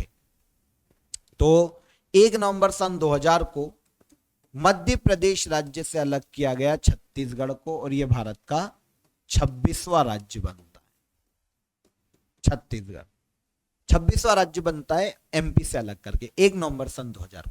इस वक्त एमपी के सीएम के पद पर दिग्विजय सिंह थे, याद रखिएगा। दिग्विजय सिंह की बात करें तो ये 1993 से लेकर 2003 तक एमपी के सीएम के पद पर है। पहले सीएम जिन्होंने 10 साल का कार्यकाल पूरा किया, दिग्विजय सिंह, 1993 से 2003 तक। कौन सी विधानसभा में? तो 10वीं और 11वीं विधानसभा। ठीक है, 10वीं और 11वीं विधानसभा में एमपी के सीएम थे दिग्विजय सिंह 1993 से सन 2003 तक। इन्हीं के समय पर 1 नवंबर सन 2000 को मध्य प्रदेश से अलग होकर छत्तीसगढ़ भारत का 26वां राज्य बना था। किसी राज्य के राज्यपाल के संदर्भ में सही कथन कौन सा है? कथन देखते हैं। उनकी नियुक्ति भारत के राष्ट्रपति के द्वारा की जाती है, बिल्कुल सही है। भारतीय संविधान के आर्टिकल 153 में राज्यपाल के पद की बात की गई है और आर्टिकल 155 में राज्यपाल की नियुक्ति की बात की गई कि नियुक्ति। तो यहां से हमको पता चलता है आर्टिकल 155 में कि राज्यों में राज्यपाल की नियुक्ति भारत के राष्ट्रपति के द्वारा की जाती है। तो 153 राज्य का एक राज्यपाल होगा, 155 राज्यपाल की नियुक्ति भारत के राष्ट्रपति करेंगे। तो ये सही हो जाता है। मध्य प्रदेश के वर्तमान राज्यपाल मंगूभाई पटेल है, बिल्कुल सही। मंगूभाई छगन भाई पटेल एमपी में वर्तमान में राज्यपाल के पद पर हैं। राज्यपाल के लिए न्यूनतम उम्र 35 वर्ष है, तो ये कथन भी बिल्कुल सही है। आर्टिकल 157 में राज्यपाल बनने के लिए योग्यताओं की बात की गई है। योग्यताएं क्या होनी चाहिए? तो भारत का नागरिक हो, पागल या दिवालिया ना हो, 35 वर्ष की आयु पूरी कर चुका हो, यह कहता है आर्टिकल 157। तो तीनों ही कथन यहां पर सही है राज्यपाल के संबंध में। आर्टिकल भी मैंने आपको बता दिए, आगे आ जाइए। डॉक्टर शंकर दयाल शर्मा कहां के राज्यपाल कभी नहीं बने? तो शंकर दयाल शर्मा एमपी से बिलोंग करते थे, तो ये एमपी के राज्यपाल कभी नहीं बने।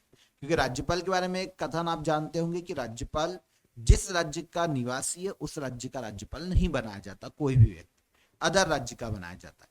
जैसे अभी हमने मंगूभाई पटेल की बात करी, गुजरात के थे तो वो एमपी के राज्यपाल बन गए, वो गुजरात के नहीं बन सकते। तो पंजाब, महाराष्ट्र और आंध्र प्रदेश के राज्यपाल तो बने शंकर दयाल शर्मा, पर एमपी के कभी भी नहीं बने। शंकर दयाल शर्मा की बात करते हैं तो ये एमपी के गठन के पहले भोपाल स्टेट के मुख्यमंत्री थे, सीएम, 1952 से लेकर 1956 तक भोपाल स्टेट के सीएम थे एमपी के गठन के पहले। ठीक है, भारत के प्रेसिडेंट के रूप में भी काम कर चुके हैं शंकर दयाल शर्मा। मध्य प्रदेश की पहली महिला मुख्यमंत्री कौन है? इजीली बता दो। एमपी की पहली महिला मुख्यमंत्री है एकमात्र उमा भारती। ये बने थे 2003 में, लेकिन एक गैर जमानती वारंट में इनको जाना पड़ा जेल, तो ऐसी कंडीशन में इन्होंने अपने पद से इस्तीफा दिया था उस वक्त। उमा भारती 2003 में 12वीं विधानसभा में, 12वीं विधानसभा, ठीक है, में 15वीं मुख्यमंत्री थी एमपी की, 15वीं सीएम। कौन? उमा भारती, 2003। ठीक है, एमपी की पहली महिला और एकमात्र महिला मुख्यमंत्री। एमपी की 15वीं विधानसभा के नेता प्रतिपक्ष कौन थे? देखिए 16वीं विधानसभा का चुनाव तो आ ही गया है, हो ही गया है अभी, तो अब जब भी चेंज होंगे आप देख लेना। लेकिन नेता प्रतिपक्ष पूछे जाने की संभावना एग्जाम में कम होती है, क्योंकि बदलते रहते हैं। कमलनाथ जी भी नेता प्रतिपक्ष रहे हैं एमपी में। अभी वर्तमान में जब एंड हो रहा है तो ये डॉक्टर गोविंद सिंह है, भिंड की लाहार तहसील से विधायक है डॉक्टर गोविंद सिंह। तो मध्य प्रदेश में नेता प्रतिपक्ष है, ठीक है ना। नेता प्रतिपक्ष मतलब विपक्ष के नेता की यहां पर बात की गई है। ठीक है, चलिए। मध्य प्रदेश राज्य की विधानसभा के सत्रावसान का आदेश किसके द्वारा दिया जाता है? तो सत्र, सत्रावसान और विघटन की शक्ति आर्टिकल 174 में है। राज्य की विधानसभा की बात हो रही है ना, तो राज्य में विधानसभा या विधानमंडल का सत्र, सत्रावसान और विघटन की जो शक्ति है वो राज्य के राज्यपाल के पास होती है। जैसे सेंट्रल में लोकसभा या पार्लियामेंट का सत्र, सत्रावसान और विघटन आर्टिकल 85 में उल्लेखित है। सेंट्रल में पार्लियामेंट का सत्र, सत्रावसान और विघटन की शक्ति राष्ट्रपति के पास है। लेकिन वहां पर एक पेज है, थोड़ा सा सुनो। आर्टिकल 85 कहता है संसद के दोनों सदनों का सत्र प्रेसिडेंट बुला सकते हैं, दोनों सदनों को छुट्टी पर भेज सकते हैं और लोकसभा को भंग कर सकते हैं, क्योंकि विधानसभा कभी भी राज्यसभा कभी भी विघटित नहीं होती या भंग नहीं होती। तो वहां पे लोकसभा को भंग करने की बात की गई। सेम राज्य में आर्टिकल 174 राज्य के विधानमंडल के दोनों हाउसेस का सत्र बुला सकते हैं राज्यपाल, सत्रावसान कर सकते हैं, छुट्टी पर भेज सकते हैं राज्यपाल, और राज्य की विधानसभा को विघटित कर सकते हैं या भंग कर सकते हैं, क्योंकि विधान परिषद राज्य में विघटित नहीं होती अगर है तो। और अगर एक ही हाउस है, जैसे एमपी में विधान परिषद नहीं है और एक ही हाउस है, तो फिर भैया ये तीनों की शक्ति राज्यपाल के पास। ओके, आर्टिकल भी याद रखिए 174। मध्य प्रदेश की पहली महिला मुख्य सचिव कौन थी? तो एमपी की पहली महिला मुख्य सचिव की बात करते हैं तो ये निर्मला बूच है, आंसर भी हो जाए। ये एमपी की पहली महिला आईएएस भी है, निर्मला बूच, और ये पहली महिला मुख्य सचिव रही है 1990 से लेकर 1992 तक, निर्मला बूच। 1990 के आसपास का इनका कार्यकाल है, थोड़ा सा समय में मुझे कंफ्यूजन हो रहा है पर देख लेना आप, आपको मिल जाएगा। तो निर्मला बूच यहाँ पर एमपी की 1990 या 1991 में बने थे। तो निर्मला बूच एमपी की पहली महिला मुख्य सचिव है। एमपी के सबसे पहले मुख्य सचिव पूछ ले, एच.एस. कामत, ठीक है, ऑलमोस्ट 1956 से लेकर 1963 तक एमपी के पहले मुख्य सचिव थे एच.एस. कामत। पहली महिला मुख्य सचिव निर्मला बूच। और इसके अलावा वर्तमान में अगर पूछे, वर्तमान तो इकबाल सिंह बेस 2020 के बाद से मध्य प्रदेश के मुख्य सचिव के पद पर है, इकबाल सिंह बेस। ओके, पहली महिला मुख्य सचिव कौन? निर्मला बूच। एमपी विधानसभा के सदस्य के लिए न्यूनतम आयु क्या विहित की गई है? तो विधानसभा या केंद्र में लोकसभा न्यूनतम आयु कितनी होती है? 25 वर्ष होती है ना। लोकसभा या राज्य की विधानसभा के लिए न्यूनतम आयु 25 वर्ष डिसाइड की गई है। राज्यसभा और राज्य की विधान परिषद के लिए 30 वर्ष, और राष्ट्रपति और राज्य के राज्यपाल के लिए 35 वर्ष न्यूनतम आयु है। तो यहाँ पर विधानसभा का सदस्य बनने के लिए पूछी गई है, तो अगर आपको एमएलए का चुनाव लड़ना है तो 25 साल आयु पूरी करनी होगी। ठीक है। मध्य प्रदेश विधानसभा का अध्यक्ष निम्नलिखित मामलों में से किसमें समय से पहले अपना कार्यकाल रिक्त कर सकता है? आइए देखते हैं। विधानसभा का जो स्पीकर है, आपको पता है कैसे चुना जाता है? विधानसभा का सदस्य तो स्पीकर होता ही है, विधानसभा के सदस्य अपने बीच में से ही बहुमत के द्वारा किसी भी अध्यक्ष को नियुक्त कर सकते हैं। तो जैसे नियुक्त किया वैसे हटा भी सकते हैं, बहुमत के द्वारा फिर प्रस्ताव पास करो और हटा दो उसको उसके पद से, तो ये तो हो ही सकता है। यदि वह विधानसभा के सदस्यों के बहुमत से पारित एक प्रस्ताव से हटा दिया जाता है तो विधानसभा का अध्यक्ष हट जाएगा, पहली कंडीशन। अब वो अध्यक्ष बन गया, लेकिन भैया विधानसभा की सदस्यता ही छोड़ देता कि भैया मेरे को तो एमएलए पद छोड़ना है, तो जब वो मेंबर ऑफ विधानसभा है ही नहीं तो फिर अध्यक्ष रह नहीं सकता, तो इसी कंडीशन में भी अध्यक्षता जाएगी। अगर अध्यक्ष के पद पे काम कर रहा है पर उसको नहीं करना, बोला भाई मैं सदस्य ठीक हूं, मेरे को तो अध्यक्ष के रूप में काम नहीं करना, तो इसी कंडीशन में वो डिप्टी स्पीकर उपाध्यक्ष को अपना त्यागपत्र दे दे। किसके पद का? अध्यक्ष के पद का, ना कि मेंबरशिप छोड़ दे विधानसभा की, अध्यक्ष का पद छोड़ दे, तो इसी कंडीशन में भी अध्यक्षता चली जाएगी। तो तीनों ही केस में विधानसभा के अध्यक्ष की अध्यक्षता जा सकती है। यदि वह विधानसभा की सदस्यता छोड़ देता है, डिप्टी स्पीकर को त्यागपत्र दे देता है, यदि वह विधानसभा के सदस्यों के द्वारा बहुमत से पारित एक प्रस्ताव से हट जाता है, हटा दिया जा सकता है। मध्य प्रदेश विधानसभा के प्रथम उपाध्यक्ष कौन थे? जैसे उपाध्यक्ष भी कम पूछे जाते हैं, पर मध्य प्रदेश विधानसभा के पहले उपाध्यक्ष की बात करें तो वी सरवटे थे, विष्णु विनायक सरवटे, 1956 में एमपी की विधानसभा के पहले उपाध्यक्ष। ठीक है। सेंट्रल प्रोविंस एंड बरार के अंतर्गत नागपुर उच्च न्यायालय की स्थापना कब की गई? तो नागपुर हाईकोर्ट की स्थापना 2 जनवरी 1936 में की गई थी, जो कि उस वक्त सेंट्रल प्रोविंस एंड बरार का पार्ट था, जो कि एमपी में पार्ट ए के अंतर्गत आता था, है ना। Part A Central Province and Berar था एमपी में, आप सभी जानते हैं। 2 जनवरी 1936 को मध्य प्रदेश में नागपुर में हाईकोर्ट की स्थापना की गई थी, और आगे चलकर 1956 में जब एमपी का गठन हुआ तो इसका मुख्यालय कहां पर लेकर आ गए? एमपी हाईकोर्ट का जबलपुर में। ठीक है। मध्य प्रदेश उच्च न्यायालय के भवन का डिजाइन किसने तैयार किया था? तो अभी हमने जिसकी बात करी उसका डिजाइन हेनरी इरविन ने बनाया था उस वक्त। जिला न्यायाधीश शब्द संविधान के किस अनुच्छेद में आया है? तो संविधान के देखिए भाग 6 में राज्य की कार्यपालिका की बात की गई है, तो राज्य में जितनी भी मशीनरी है संवैधानिक वो भाग 6 में देखने को मिलेगी। इसी में आर्टिकल 233 से लेकर 237 तक के जो प्रावधान है वो जिला न्यायालय से संबंधित है, जिला और सत्र न्यायालय। 233 से 237, इनमें से आर्टिकल 233 के तहत जिला न्यायाधीशों की नियुक्ति भारत के संबंधित राज्य के राज्यपाल करते हैं। जिला न्यायालय जिस भी राज्य में है उसके राज्यपाल हाई कोर्ट के परामर्श से जिला न्यायाधीश की नियुक्ति करते हैं। आर्टिकल 233, आंसर हो जाएगा आंसर डी। तो जिला न्यायाधीशों से संबंधित जो प्रावधान है वो आर्टिकल 233 में देखने को मिलते हैं। मध्य प्रदेश विधानसभा की प्रथम महिला उपाध्यक्ष कौन थी?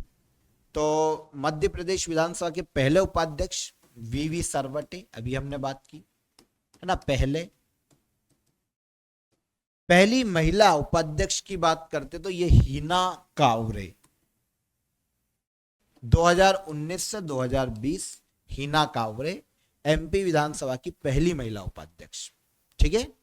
19 से 20 तक, 2019 से 2020 तक।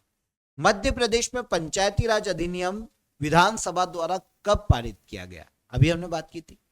मध्य प्रदेश पूरे भारत का पहला ऐसा राज्य जिसने संविधान में शामिल होने के बाद पंचायती राज अधिनियम को सबसे पहली बार अपनाया। 30 दिसंबर 1993 को मध्य प्रदेश विधानसभा ने पंचायती राज अधिनियम को पारित कर दिया और आगे चलकर 24 जनवरी 1994 में इसे मध्य प्रदेश में लागू कर दिया। पारित पूछा है उसने, तो यह है 30 दिसंबर 1993, 24 जनवरी 1994 में मध्य प्रदेश में लागू पंचायती राज अधिनियम। और इस तरह से पंचायती राज अधिनियम को लागू करने वाला, संवैधानिक दर्जा दिए जाने के बाद पहला राज्य मध्य प्रदेश। एमपी में पंचायती राज संस्थानों का कौन सा सामान्य निर्वाचन संपन्न करवाए जाने के पूर्व पंचायतों का परिसीमन कराया गया? तो सबसे आखिरी बार जब पंचायतों का परिसीमन चुनाव से पहले करवाया गया था वो ईयर था 2004 से लेकर 2005 तक का, ठीक है ना। क्वेश्चन पूछा है मध्य प्रदेश में पंचायती राज संस्थानों का कौन सा सामान्य निर्वाचन संपन्न करवाए जाने से पहले पंचायतों का परिसीमन किया गया था? तो 2004-05 के चुनाव करवाए जाने से पहले पंचायतों के मध्य प्रदेश में पंचायतों का आखिरी बार परिसीमन किया गया था। आगे आ जाइए। पंचायती राज संस्थान का निर्वाचन किसके द्वारा संपन्न करवाया जाता है? अभी हमने इसकी बात की थी। पंचायती राज संस्थान का जो निर्वाचन है फ्रेंड्स वो किया जाता है राज्य निर्वाचन आयोग के द्वारा। भारतीय संविधान का आर्टिकल 243 के प्रावधान करता है पंचायतों के निर्वाचन के संबंध में, और ये बात करता है कि राज्य में पंचायतों का जो निर्वाचन है वो राज्य निर्वाचन आयोग के द्वारा संपन्न करवाया जाएगा। कुछ इंपॉर्टेंट आर्टिकल्स जो कि आर्टिकल 243 के अंतर्गत मेंशन किए गए हैं, सब क्लॉजेस हैं, उनको यहां पर हम एक बार देख लेते हैं। तो देखिए ये पंचायती राज से संबंधित आर्टिकल है। आर्टिकल 243 में पंचायती राज व्यवस्था का प्रावधान किया गया है भारतीय संविधान के भाग 9 में। अब 243 आर्टिकल में पंचायती राज को परिभाषित किया गया है। 243A में ग्राम सभा के गठन का प्रावधान किया गया है, किससे मिलकर बनेगी, कैसी उसकी प्रक्रिया होगी, कैसा उसका नेचर होगा ग्राम पंचायत का, ग्राम सभा का। यह प्रावधान 243A में देखने को मिलते हैं। फिर 243C में पंचायतों के गठन की बात की गई है, त्रिस्तरीय पंचायती राज की बात की गई है। 243D सीटों के आरक्षण की, रिजर्वेशन की बात करता है। SC ST को कैसे रिजर्वेशन दिया जाएगा, OBC को पंचायतों में कैसे रिजर्वेशन दिया जाएगा, यह प्रावधान 243D में देखने को मिलते हैं। फिर आता है 243E। इसकी बात करें तो यह पंचायतों के कार्यकाल की बात करता है जो कि 5 वर्ष का है। 243G की बात करें तो ये पंचायतों की शक्तियां, प्राधिकार और उनकी रिस्पॉन्सिबिलिटीज, उत्तरदायित्व क्या है, इनकी बात करता है। मतलब पावर्स जो है पंचायतों के पास वो आर्टिकल 243G में उल्लेखित किया गया है। फिर आता है आर्टिकल 243I। अगर हम इसकी बात करते हैं तो ये वित्तीय स्थिति की समीक्षा के लिए वित्त आयोग के गठन का प्रावधान करता है। मतलब राज्य वित्त आयोग की बात की गई है आर्टिकल 243I में, ठीक है। 243 के अभी हमने बात की पंचायतों का चुनाव निर्वाचन की बात की गई है, और यहीं पर बताया गया है कि राज्य निर्वाचन आयोग राज्यों में पंचायतों के चुनाव संपन्न करवाएगा। और 243 ओ की बात करें तो चुनावी मामलों में पंचायतों में न्यायालयों के हस्तक्षेप पर रोक लगाई गई है।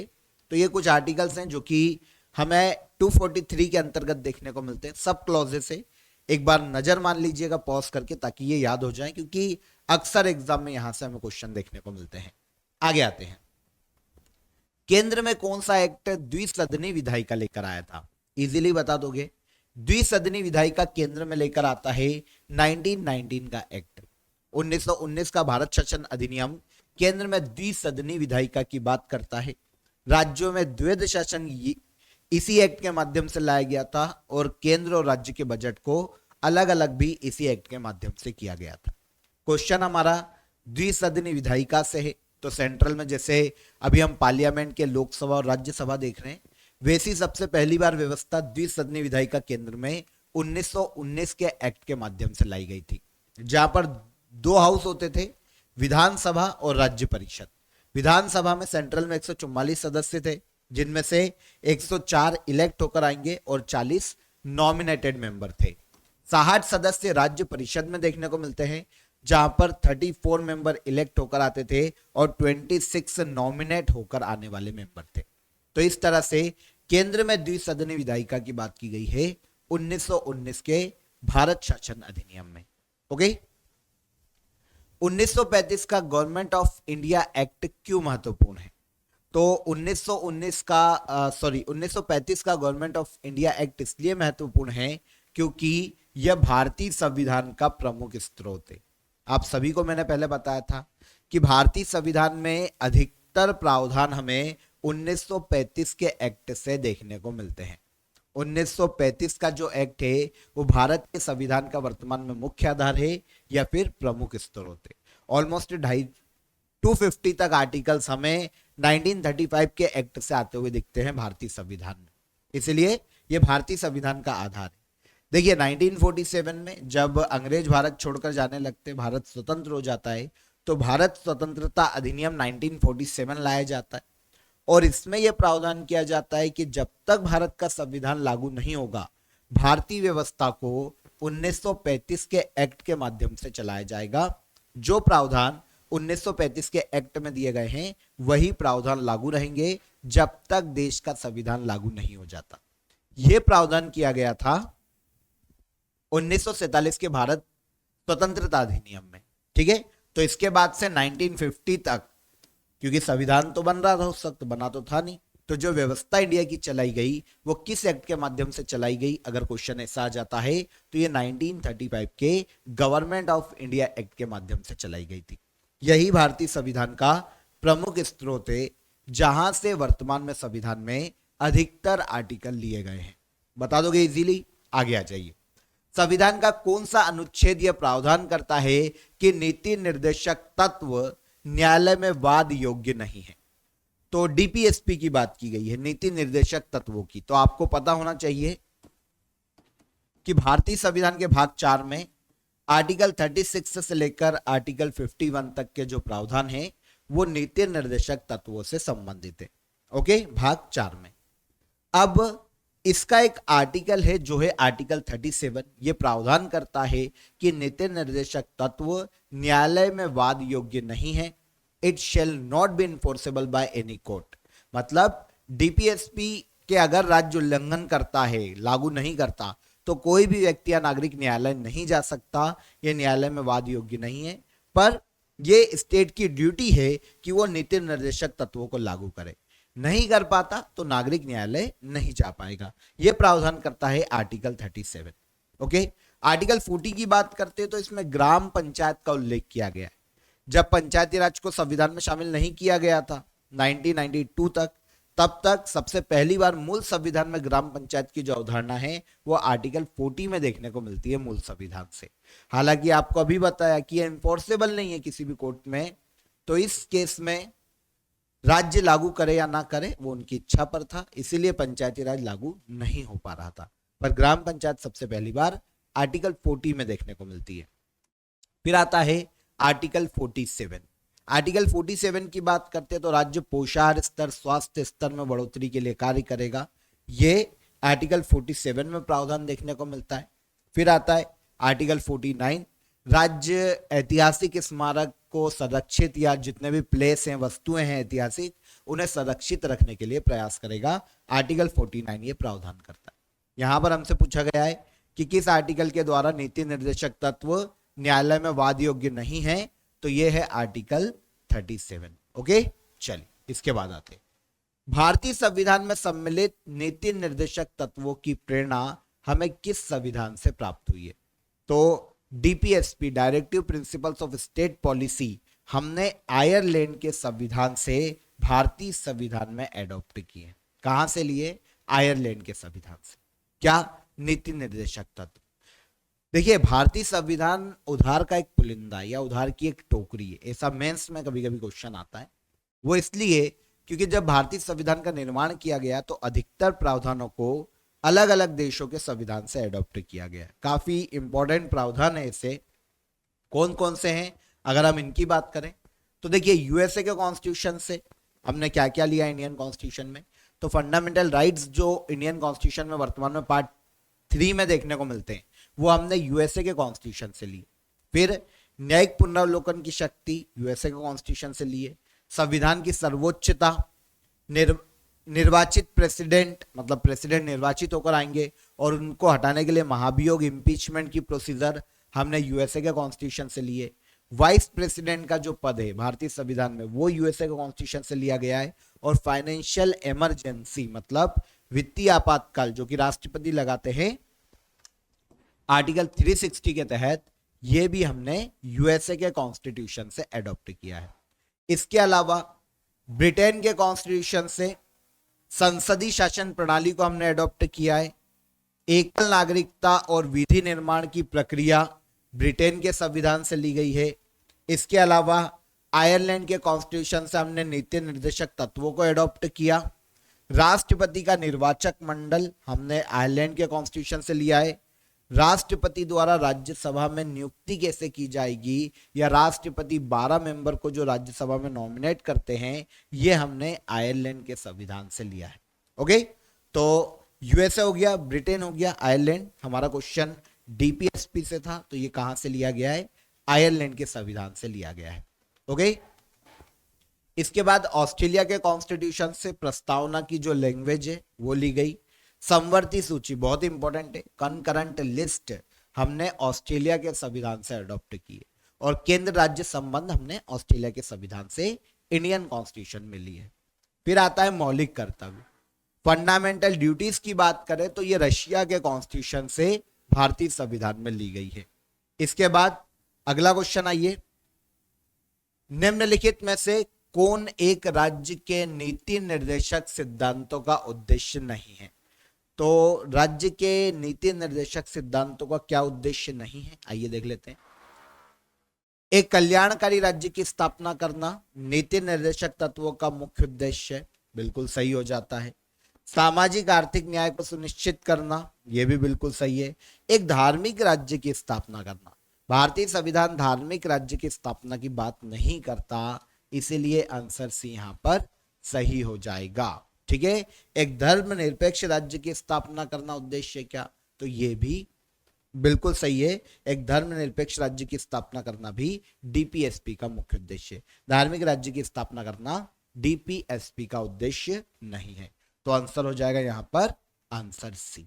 ओके, राष्ट्रपति संविधान के किस अनुच्छेद के अंतर्गत अध्यादेश जारी कर सकते हैं? तो इंडियन कॉन्स्टिट्यूशन में अध्यादेश की जो प्रोसीजर है, जो ऑर्डिनेंस प्रेसिडेंट के द्वारा लाया जा सकता है, वो है आर्टिकल 123 में। और अगर गवर्नर के द्वारा ऑर्डिनेंस की प्रोसीजर पूछी जाती तो ये 213 बताया था मैंने आपको। तो दोनों आर्टिकल याद रखिएगा, बहुत क्वेश्चन रिपीट होते हैं। स्पेशली प्रेसिडेंट का आर्टिकल याद रखिएगा कि प्रेसिडेंट विश्रांति काल में, मतलब जब संसद के सदन कोई भी एक हाउस या दोनों हाउसेस के सत्र नहीं चल रहे, तो ऐसी कंडीशन में ऑर्डिनेंस ला सकते हैं आर्टिकल 123 के तहत। राष्ट्रपति द्वारा जारी एक अध्यादेश संसद के सत्र शुरू होने के बाद कितने समय में पास करवाया जाना आवश्यक है? तो देखिए, प्रेसिडेंट आर्टिकल 123 के तहत ऑर्डिनेंस ला सकते हैं जब सदन छुट्टी पर, लेकिन जैसे ही संसद का सत्र आ जाएगा, देखिए कितने महीने तक लीगल रहता है, तो वैसे तो 6 माह तक ऑर्डिनेंस लीगल रहता है, क्योंकि 6 माह के अंदर संसद का सत्र आ जाएगा, क्योंकि 2 बैठकों के बीच में 6 माह से ज्यादा का गैप नहीं हो सकता। तो मैक्सिमम 6 महीने छुट्टी पर रह सकती है पार्लियामेंट का कोई भी हाउस, उसके बाद उसकी बैठक आएगी ही आएगी, 6 महीने के अंदर आ जाएगी। तो इसीलिए अध्यादेश की अवधि भी अधिकतम 6 माह होती। जैसे ही संसद का सत्र शुरू होता है, ये 6 माह की अवधि खत्म होती है और फिर शुरू होती है से 6 सप्ताह की अवधि, मतलब 6 वीक का टाइम पीरियड शुरू होता है 42 दिन का अध्यादेश पर। जैसे ही पार्लियामेंट का सत्र शुरू हो गया, 42 दिन के अंदर उस अध्यादेश को पार्लियामेंट में पास कराकर प्रेसिडेंट के सिग्नेचर मिल जाना चाहिए, तब वो परमानेंट कानून बन जाएगा। अगर 42 दिन में पार्लियामेंट से पास नहीं होता तो फिर अध्यादेश खत्म हो जाएगा और अध्यादेश के पहले जो देश में उससे रिलेटेड कानून चल रहा था वही वापस लागू होगा। ठीक है, तो 6 सप्ताह की अवधि रहेगी कब? संसद सत्र शुरू होने के बाद। लेकिन अगर संसद सत्र छुट्टी पे गया और अध्यादेश लाया गया तो उसकी अवधि कितनी है? 6 माह। सत्र शुरू होने के बाद 6 सप्ताह। भारतीय संविधान के किस अनुच्छेद में उपराष्ट्रपति के पद का उल्लेख किया गया है? तो भारतीय संविधान के आर्टिकल 63 में वाइस प्रेसिडेंट के पद का उल्लेख किया गया है। देश के एक वाइस प्रेसिडेंट होंगे, एक उपराष्ट्रपति होंगे। यह प्रावधान आर्टिकल 63 में देखने को मिलता है। आर्टिकल 61 में क्या है? तो आर्टिकल 61 में इम्पीचमेंट की प्रोसीजर है, राष्ट्रपति को हटाने के लिए महाभियोग की प्रोसीजर है। आर्टिकल 71, अगर राष्ट्रपति या उपराष्ट्रपति के पद से संबंधित कोई भी विवाद की स्थिति आती है तो अंतिम निर्णय सुप्रीम कोर्ट के द्वारा किया जाएगा। निर्वाचन से संबंधित कोई भी विवाद होता है तो अंतिम निर्णय सुप्रीम कोर्ट के द्वारा लिया जाएगा। और आर्टिकल 79 की बात करें तो यह पार्लियामेंट की बात करता है। भारतीय संसद आर्टिकल 79 में उल्लेखित है। राष्ट्रपति को सलाह व सहायता देने के लिए मंत्री परिषद का उल्लेख संविधान संविधान के किस अनुच्छेद में है? तो प्रेसिडेंट को सलाह और सहायता देने के लिए मंत्री परिषद का उल्लेख भारतीय संविधान के आर्टिकल 74 में देखने को मिलता है। ठीक है ना, आर्टिकल 74 प्रावधान करता है कि राष्ट्रपति को सलाह और सहायता देने के लिए एक मंत्री परिषद होगी जिसका मुखिया प्रधानमंत्री होगा। तो भारतीय संविधान में प्रधानमंत्री के पद का उल्लेख डायरेक्ट देखने को नहीं मिलता, पर मंत्री परिषद काउंसिल ऑफ मिनिस्टर में ही पीएम भी शामिल होते हैं। तो प्रेसिडेंट को सलाह और सहायता देने के लिए मंत्री परिषद आर्टिकल 74 में उल्लेखित है। ठीक है, संविधान के आर्टिकल 108 के तहत संयुक्त अधिवेशन की अध्यक्षता कौन करता है? जॉइंट सेशन की बात करें, संयुक्त अधिवेशन की बात करें तो पहली चीज तो आपको आर्टिकल याद रखना चाहिए। 3 पॉइंट है, 3 फैक्ट है, काफी इंपॉर्टेंट है। सबसे पहला आर्टिकल, संयुक्त अधिवेशन किस आर्टिकल में? आर्टिकल 108। अगर संसद के दोनों हाउस किसी एक बिल पर एकमत नहीं होते, सामान्य विधेयक पर, तो इसी कंडीशन में दोनों सदनों का संयुक्त अधिवेशन बुलाया जा सकता है आर्टिकल 108 के तहत। मनी बिल पर, संविधान संशोधन पर नहीं बुलाया जा सकता, नॉर्मल बिल पर बुलाया जा सकता है। बुलाएगा कौन? तो बुलाएगा प्रेसिडेंट। याद रखना, राष्ट्रपति संयुक्त अधिवेशन बुला सकते हैं लेकिन अध्यक्षता लोकसभा अध्यक्ष के द्वारा की जाती। बिल्कुल भी कंफ्यूज मत होना, सीधा सा क्वेश्चन आता है, संयुक्त अधिवेशन की अध्यक्षता कौन करता है? तो लोकसभा अध्यक्ष करते हैं। किस आर्टिकल के तहत संयुक्त अधिवेशन का प्रावधान है? 108 के तहत। संयुक्त अधिवेशन बुलाता कौन है? तो भारत के प्रेसिडेंट के द्वारा बुलाया जाता है, मंत्री परिषद की सिफारिश पर, है ना। खुद नहीं कोई डिसीजन राष्ट्रपति लेते हैं, मंत्री परिषद है ना सलाह और सहायता देने के लिए। अभी हमने बात करी आर्टिकल 74 में, तो मंत्री परिषद की सलाह और सहायता पर प्रेसिडेंट कोई भी काम करते हैं। तो ये जो ज्वाइंट सेशन बुलाने का अधिकार है भले ही प्रेसिडेंट का है, पर मंत्री परिषद की सिफारिश पर, लेकिन बुलाते प्रेसिडेंट है, ये आपको याद रखना चाहिए। अध्यक्षता कौन करते हैं ज्वाइंट सेशन की? तो ये लोकसभा अध्यक्ष के द्वारा की जाती है। निम्नलिखित में से सही को सुमेलित कीजिए। आइए देख लेते हैं। उपराष्ट्रपति के पद की अवधि आर्टिकल 67 में उल्लेखित है, तो ए का तो हो जाएगा 4। पार्लियामेंट के दोनों सदनों का सत्र, सत्रावसान और लोकसभा को विघटित करने की शक्ति प्रेसिडेंट के पास है, यह आर्टिकल 85 में उल्लेखित है। तो बी का हो जाएगा 1। भारत के महान न्यायवादी attorney general of India article 76 में उल्लेखित है, तो सी का हो जाएगा 2। और संसद के सदनों की अवधि आर्टिकल 83 में उल्लेखित है, तो डी का हो जाएगा 3। अब ये सीक्वेंस देख लीजिए, आई थिंक सी नंबर पर यहां पर ये सीक्वेंस दी गई है, तो आंसर सी यहां पर सही हो जाएगा। इजी क्वेश्चन है, आर्टिकल से पूछे जाते हैं एग्जाम में, कोई शक नहीं है, सारे इंपॉर्टेंट है। आगे आते एक और बार जोड़ी मिलाते हैं, आइए। मौलिक कर्तव्य आर्टिकल 51A में उल्लेखित है, तो ए का हो जाता है यहां पर 4।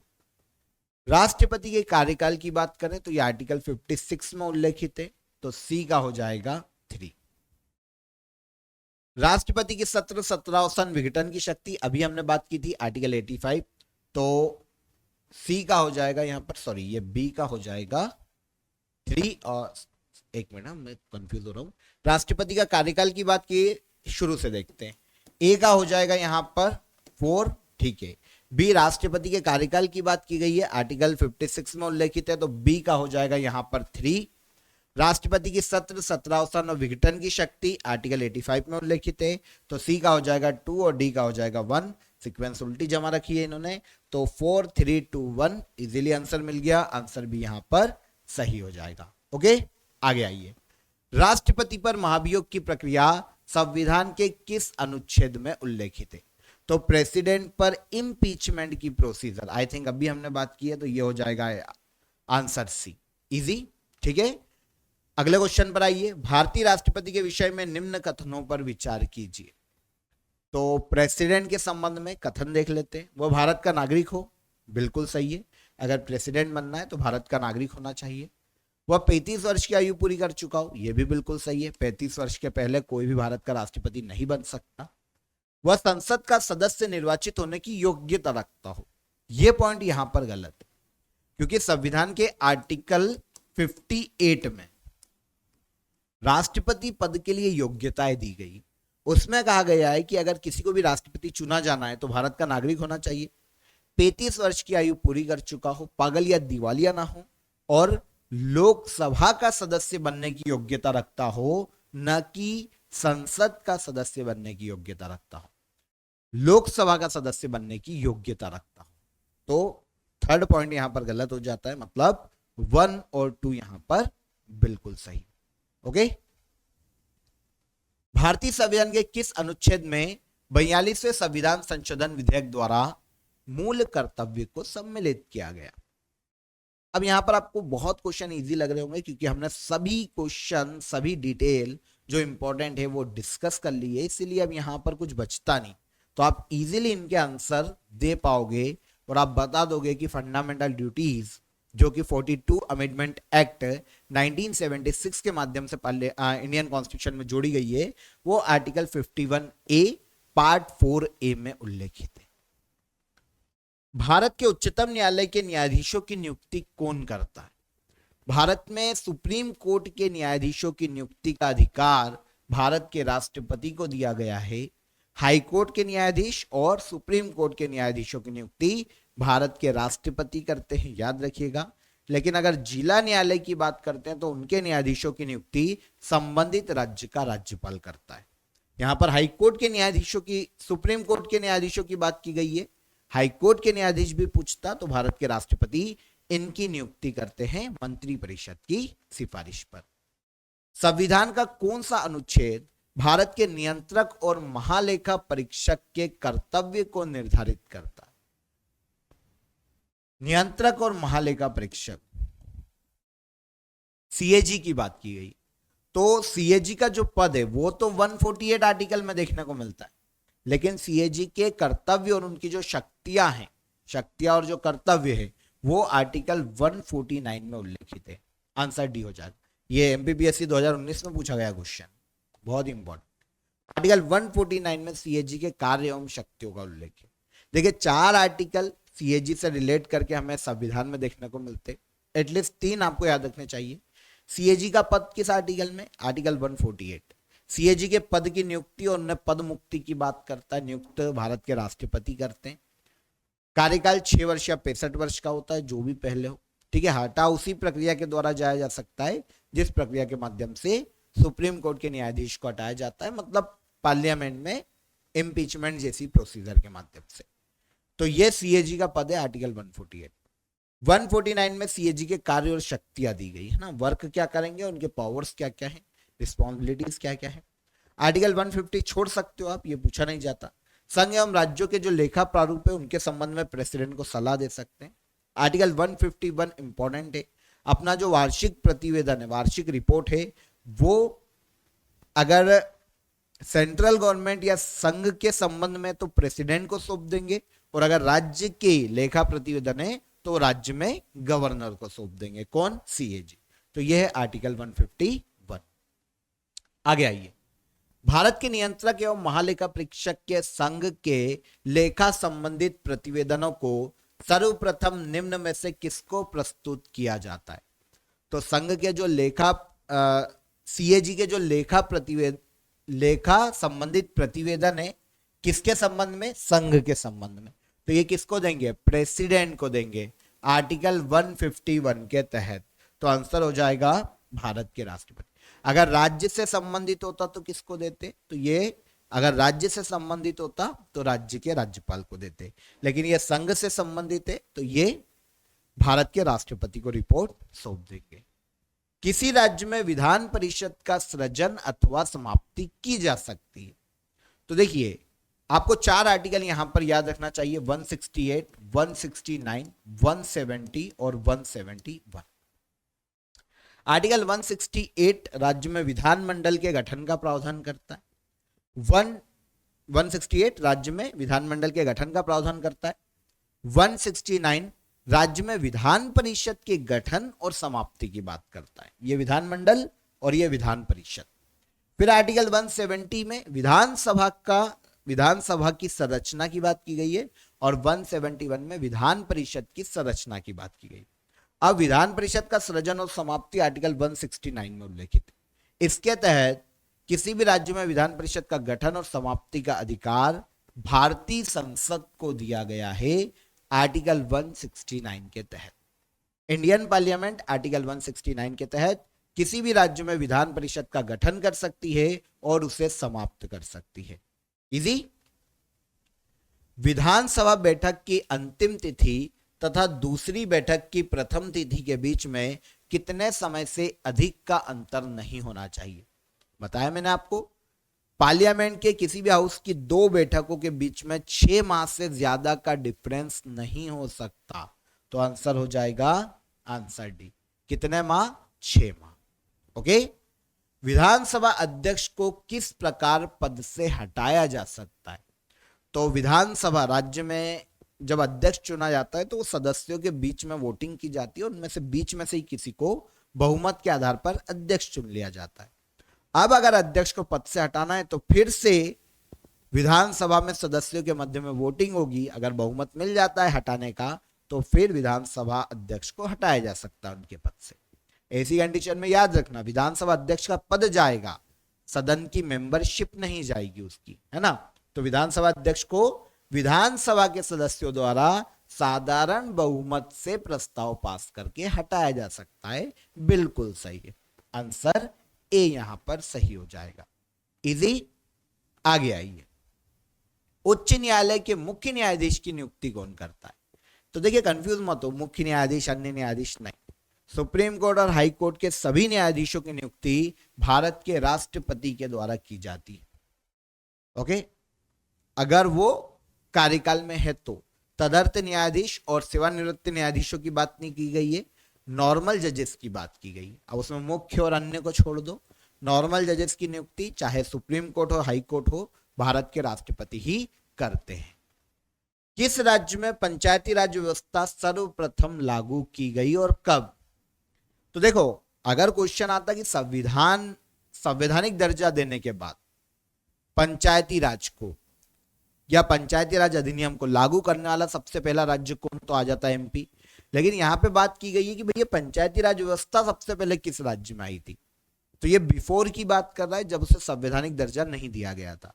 तो पंचायती राज व्यवस्था सबसे पहले राजस्थान के नागौर जिले में 2 अक्टूबर 1959 में शुरू हुई थी। त्रिस्तरीय पंचायती राज शुरू हुआ था। आंसर राजस्थान के नागौर में 2 अक्टूबर 1959 में पहली बार पंचायती राज व्यवस्था को लागू किया गया? राजस्थान राज्य में। यहां पर पंचायती राज से संबंधित कमिटीज दी गई है, कुछ हमें बताना है कि कौन सी कमेटी किस सन में गठित हुई थी। तो सबसे पहले बलवंत राय मेहता कमेटी आई थी 1957 में, ए का हो जाएगा थिक। बलवंत राय मेहता समिति का गठन 1957 में किया जाता है। ये त्रिस्तरीय पंचायती राज की वकालत करते हैं और इसी के आधार पर राजस्थान के नागौर जिले में 2 अक्टूबर 1959 को पंचायती राज व्यवस्था को लागू किया जाता है। गठन पूछा 1957, पहला हो गया। अशोक मेहता समिति आती है 1977 में, तो बी का हो जाएगा यहां पर 4। जीबी के रॉय समिति 1985 में गठित की गई थी, सी का हो जाएगा 2। और एलएम सिंघवी समिति 1986 में गठित की गई थी, तो डी का हो जाएगा 1।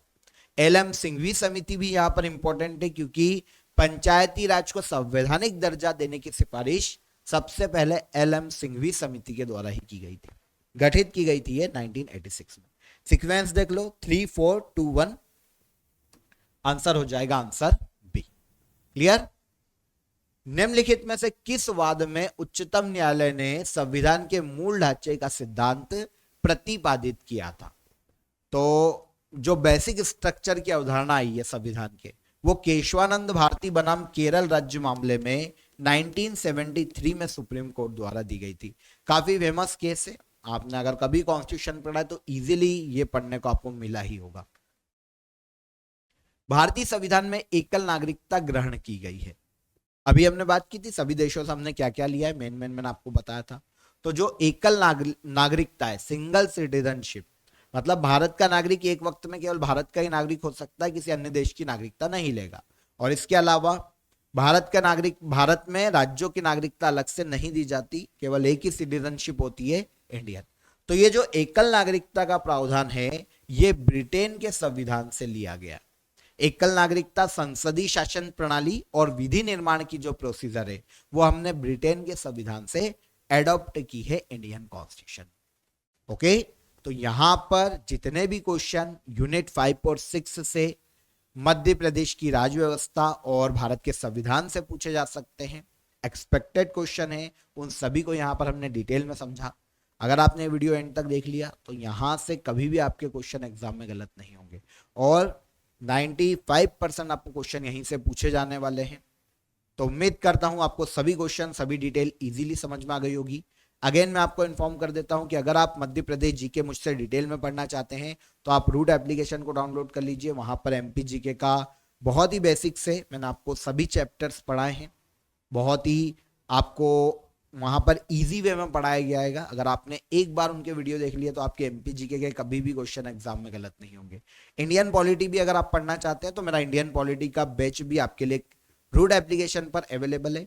आपको करना यही है, प्ले स्टोर से आप रूट एप्लीकेशन को डाउनलोड कर लीजिए और वहां पर जाकर आप किसी भी कोर्स में एनरोल कर सकते हैं। काफी सारे फ्री बेनिफिट भी आपको इस एप्लीकेशन में अवेलेबल है, तो आप डाउनलोड कर लीजिए, विजिट कीजिए, चेकआउट कीजिए एप्लीकेशन को, बहुत ही अच्छे आपके लिए फायदे हैं वहां पर। आई होप वीडियो अच्छा लगा होगा, वीडियो पसंद आया हो तो वीडियो को लाइक और शेयर कर दीजिए, चैनल को सब्सक्राइब कर लीजिए। फिर मुलाकात होगी नेक्स्ट वीडियो में एक नए टॉपिक के साथ, तब तक अपना ख्याल रखिए। जय हिंद, जय भारत।